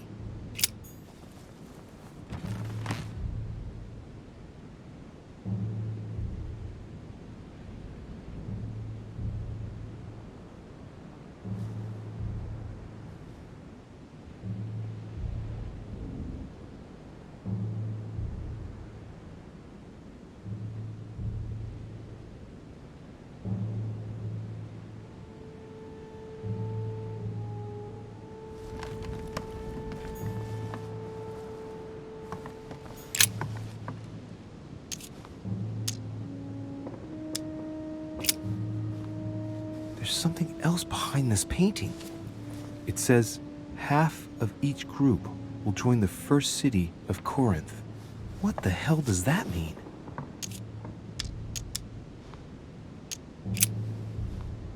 There's something else behind this painting. It says, half of each group will join the first city of Corinth. What the hell does that mean?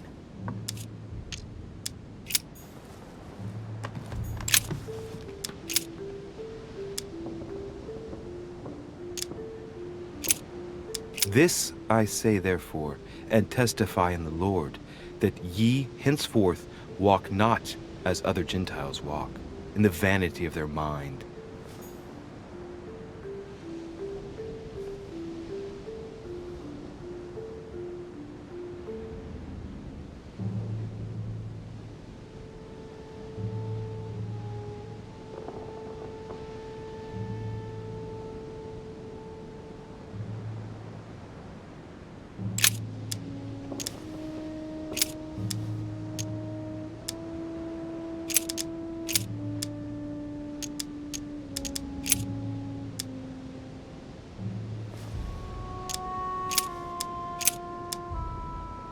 Because we look not at the things that are seen, but at the things which are not seen. For the things which are seen are temporal, but the things which are not seen are eternal.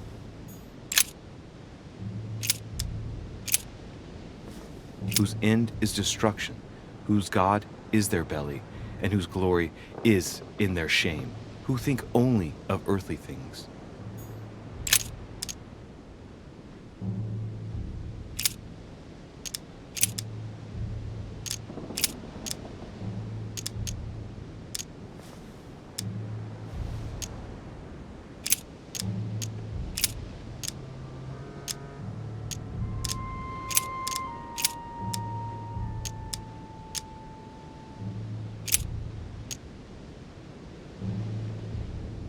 But though we, or an angel from heaven, preach any other gospel unto you than that which we have preached unto you, let him be accursed.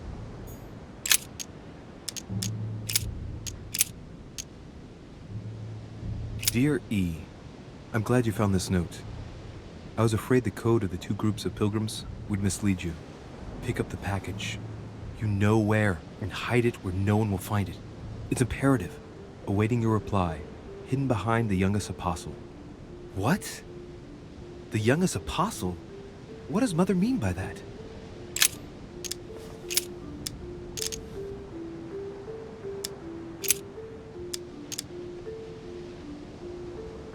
This only would I learn of you. Receive ye the Spirit by the works of the law, or by the hearing of faith?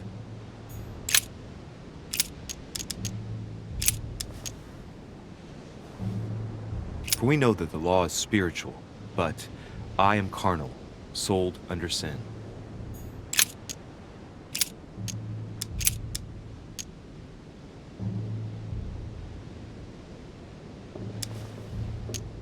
For you are bought with a price. Therefore, glorify God in your body and in your spirit, which are God's.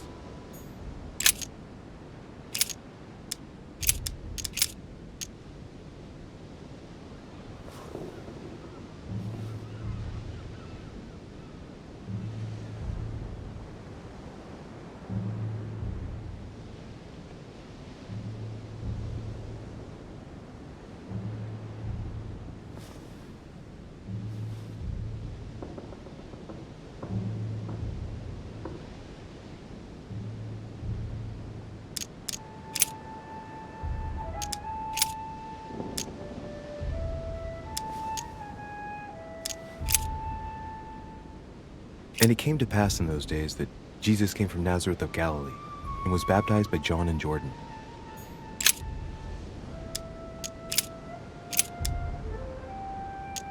Then came together unto him the Pharisees and certain of the scribes, which came from Jerusalem. And behold, there cometh one of the rulers of the synagogue, Jairus by name. And when he saw him, he fell at his feet. And as they did eat, Jesus took bread, and blessed it, and broke it, and gave it to them, and said, Take, eat, this is my body.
A drawing of the Apostle Matthew, painted by Guido Reni.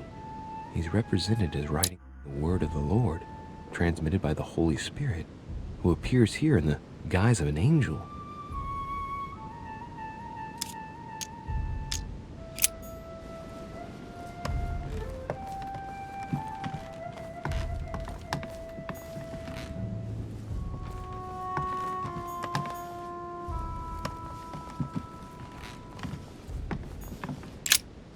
St. Paul on the Road to Damascus by Caravaggio.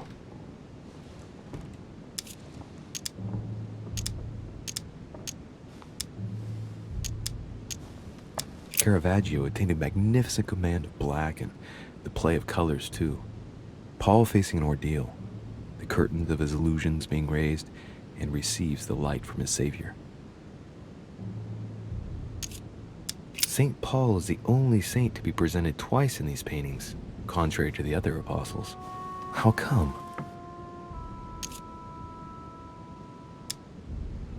This painting has been hanging here for a long time.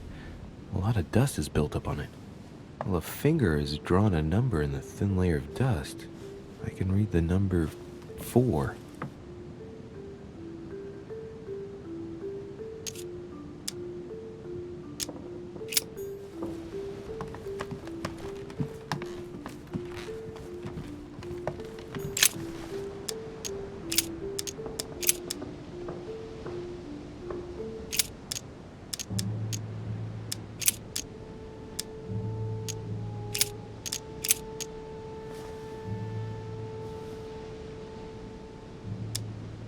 In him, God has chosen us before the foundation of the world, that we may be holy and blameless before him.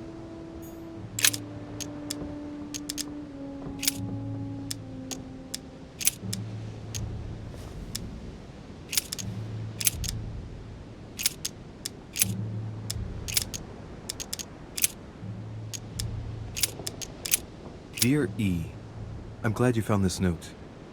I was afraid the code of the 2 groups of pilgrims would mislead you. Pick up the package. You know where, and hide it where no one will find it. It's imperative.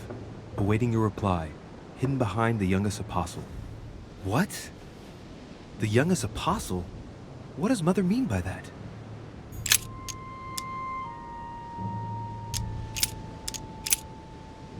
Because we look not at the things that are seen, but at the things which are not seen.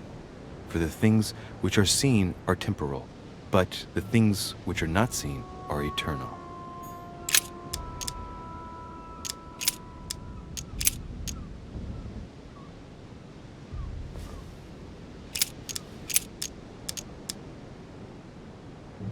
Finally, brethren, whatsoever things are true, whatsoever things are honest, whatsoever things are just, whatsoever things are pure, whatsoever things are lovely, whatsoever things are of good report, if there be any virtue, and if there be any praise, think on these things.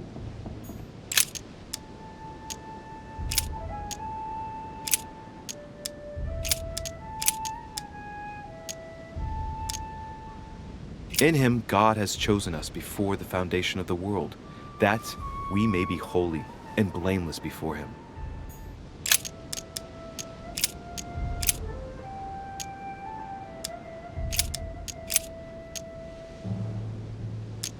Not in the lustful desire, even as the Gentiles who knew not God.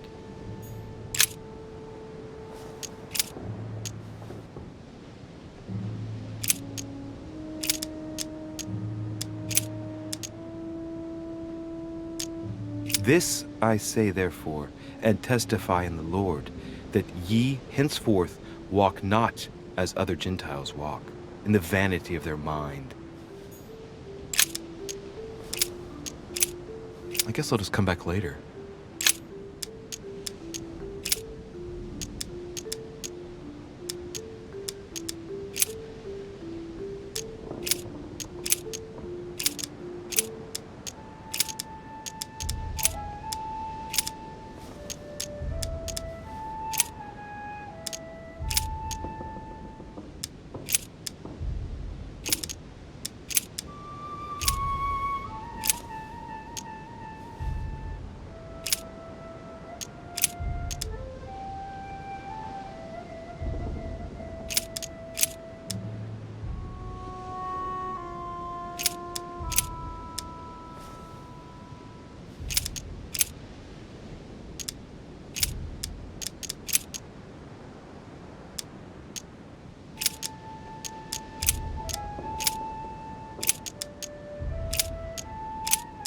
I guess I'll just come back later.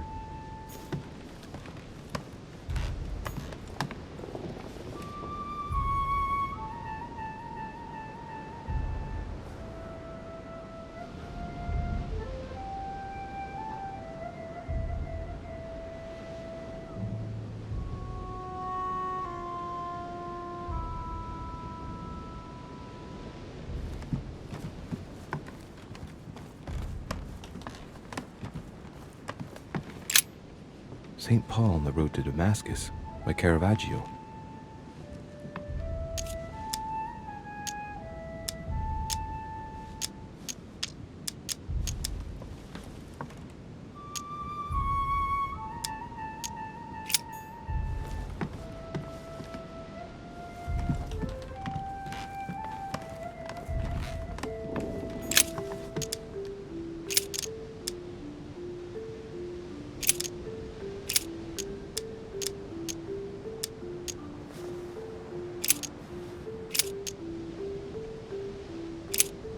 I guess I'll just come back later.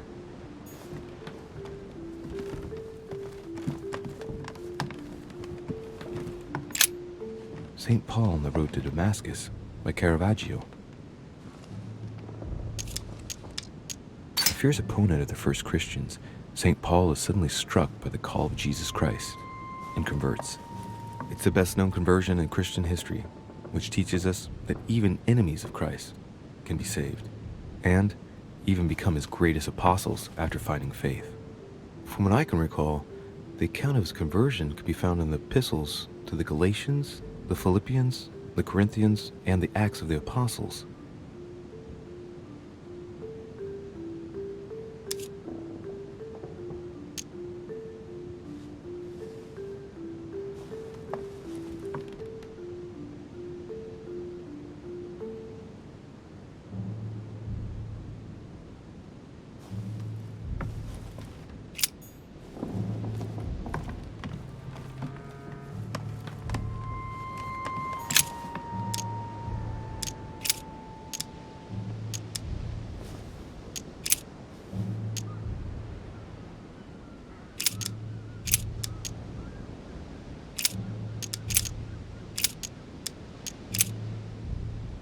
Because we look not at the things that are seen, but at the things which are not seen. For the things which are seen are temporal, but the things which are not seen are eternal.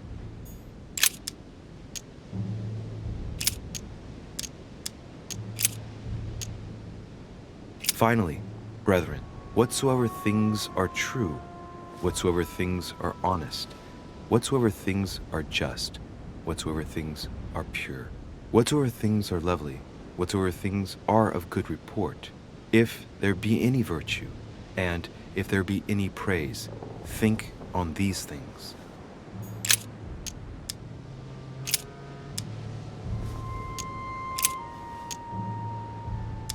Paul and Silvanus and Timotheus unto the church of the Thessalonians, which is in God the Father and in the Lord Jesus Christ. Grace be unto you and peace from God our Father and the Lord Jesus Christ.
And he became very hungry, and would have eaten, but while they were made ready, he fell into a trance. Hey, there's a note here. A message from Mother in reply to E. We must leave urgently, but first I absolutely must go beyond the nightmare. Watch out for Volner. He figured out I was avoiding him. Allay suspicion. See you tomorrow evening. Stand ready. For now, let's cease all communication until we meet. Take care of yourself. I suppose this must be the last message. What happened afterward? If it's what I suspect, I fear the worst. What did Mother mean by, I absolutely must go beyond the nightmare? I must go beyond the nightmare. What does she mean by that?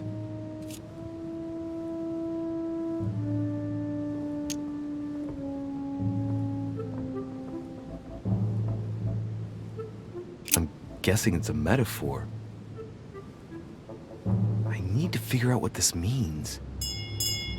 Mortimer's getting his guests together. I ought to join them so I don't look suspicious.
time I went back and joined everyone in the small salon.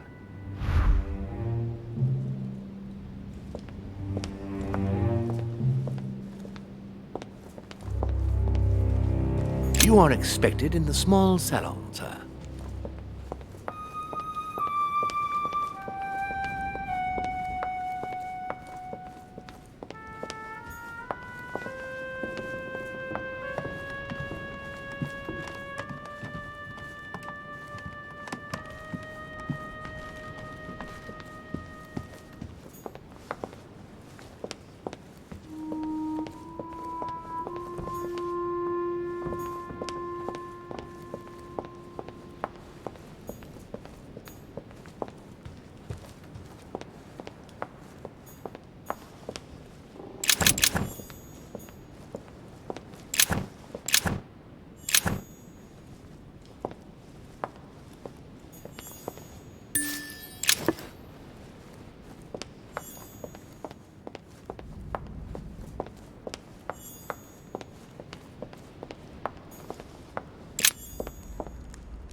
Emily, I must speak to you. What's the matter, Louis?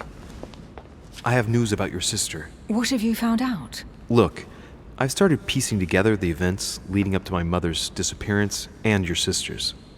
Did my mother know about your secret? Yes, even though I belong to the English chapter, her rank in the Order gives her access to a good deal of personal information. It must have been Emma I saw in my vision. I was given to understand that my mother and your sister bonded during their stay.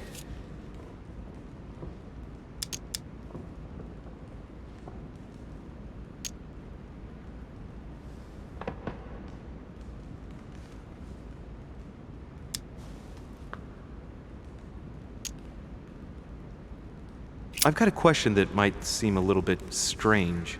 I'm listening.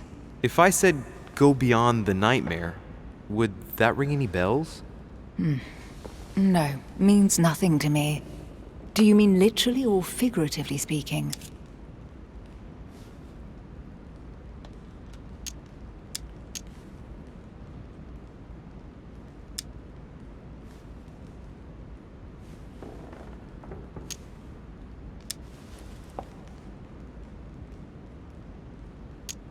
It might be a place, I don't know where, but it's a lead.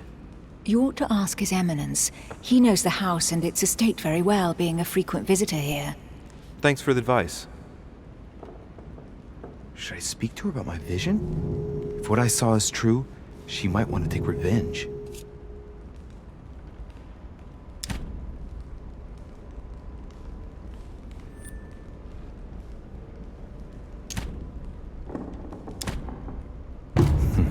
Better keep that to myself for the time being. Come, Louis. They're waiting for us.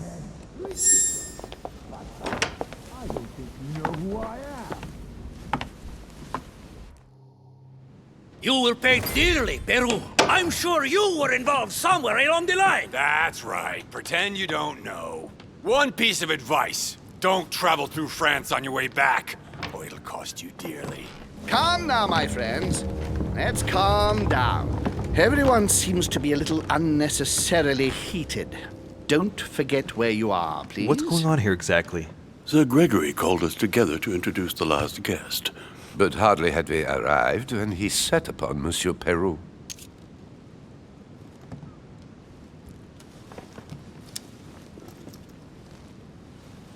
And what has Mr. Peru done to once again provoke someone's anger?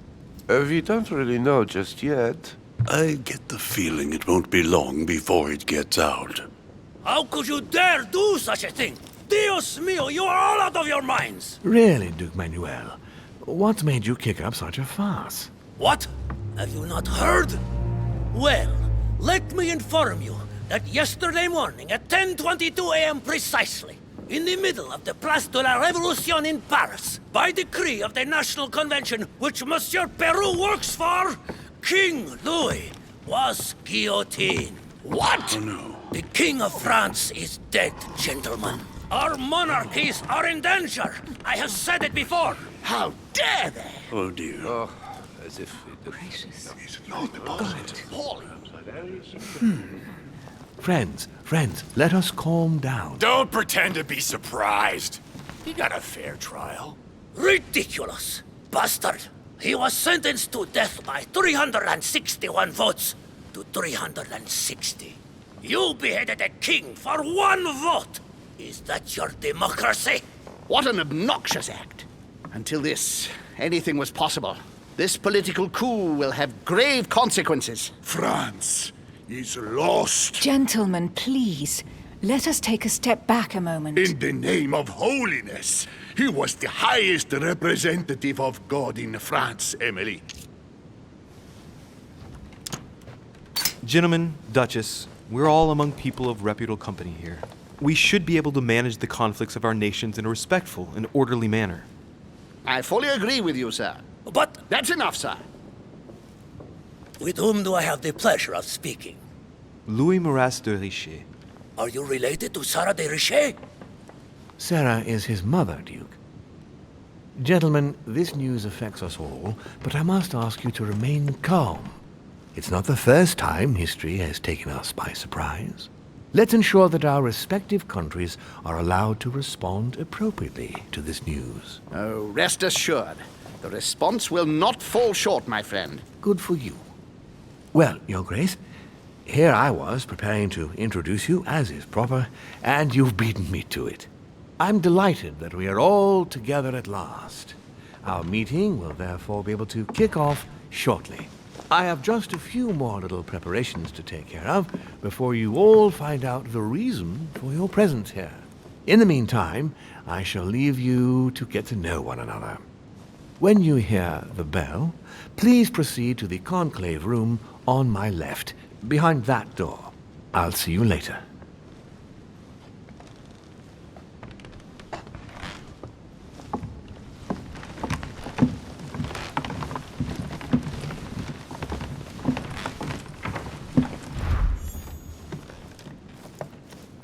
Could you...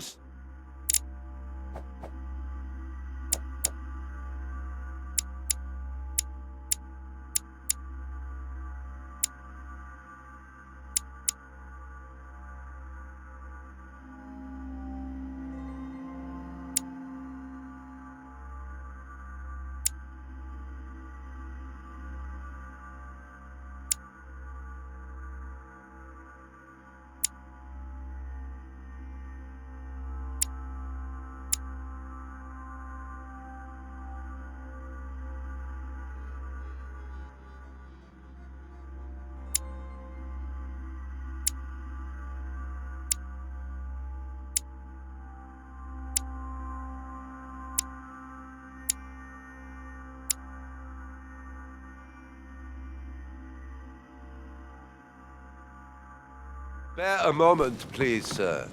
I'm glad you asked. I want to talk to you, too. Of course. I heard about your mother's disappearance. He looks concerned. I don't know why, but I doubt it's from sympathy alone. Well, let's see what he wants from me. Any news of her? Have you found her, maybe?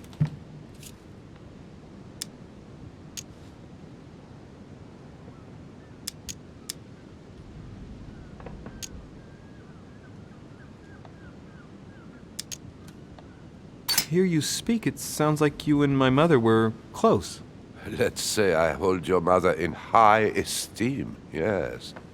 We were even planning to work together. That's what he was getting at. Did she tell you about our arrangement?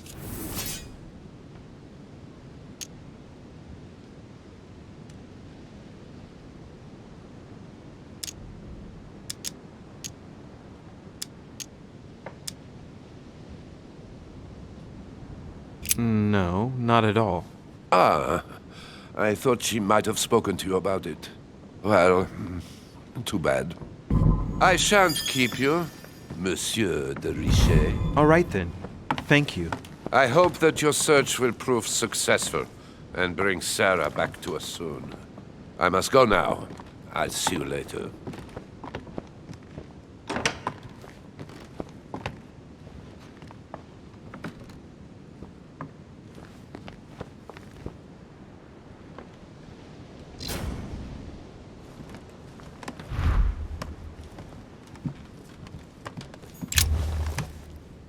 Monsieur Bonaparte, may I speak with you a moment? May we?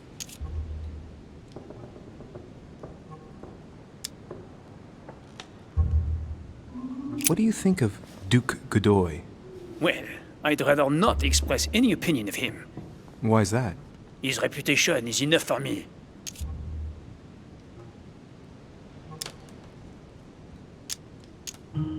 There are some rumors about his loose morals.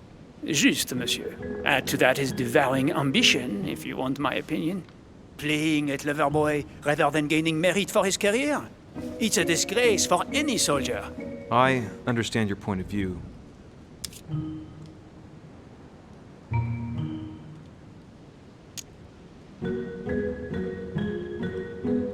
Does expression go beyond the nightmare mean anything to you at all?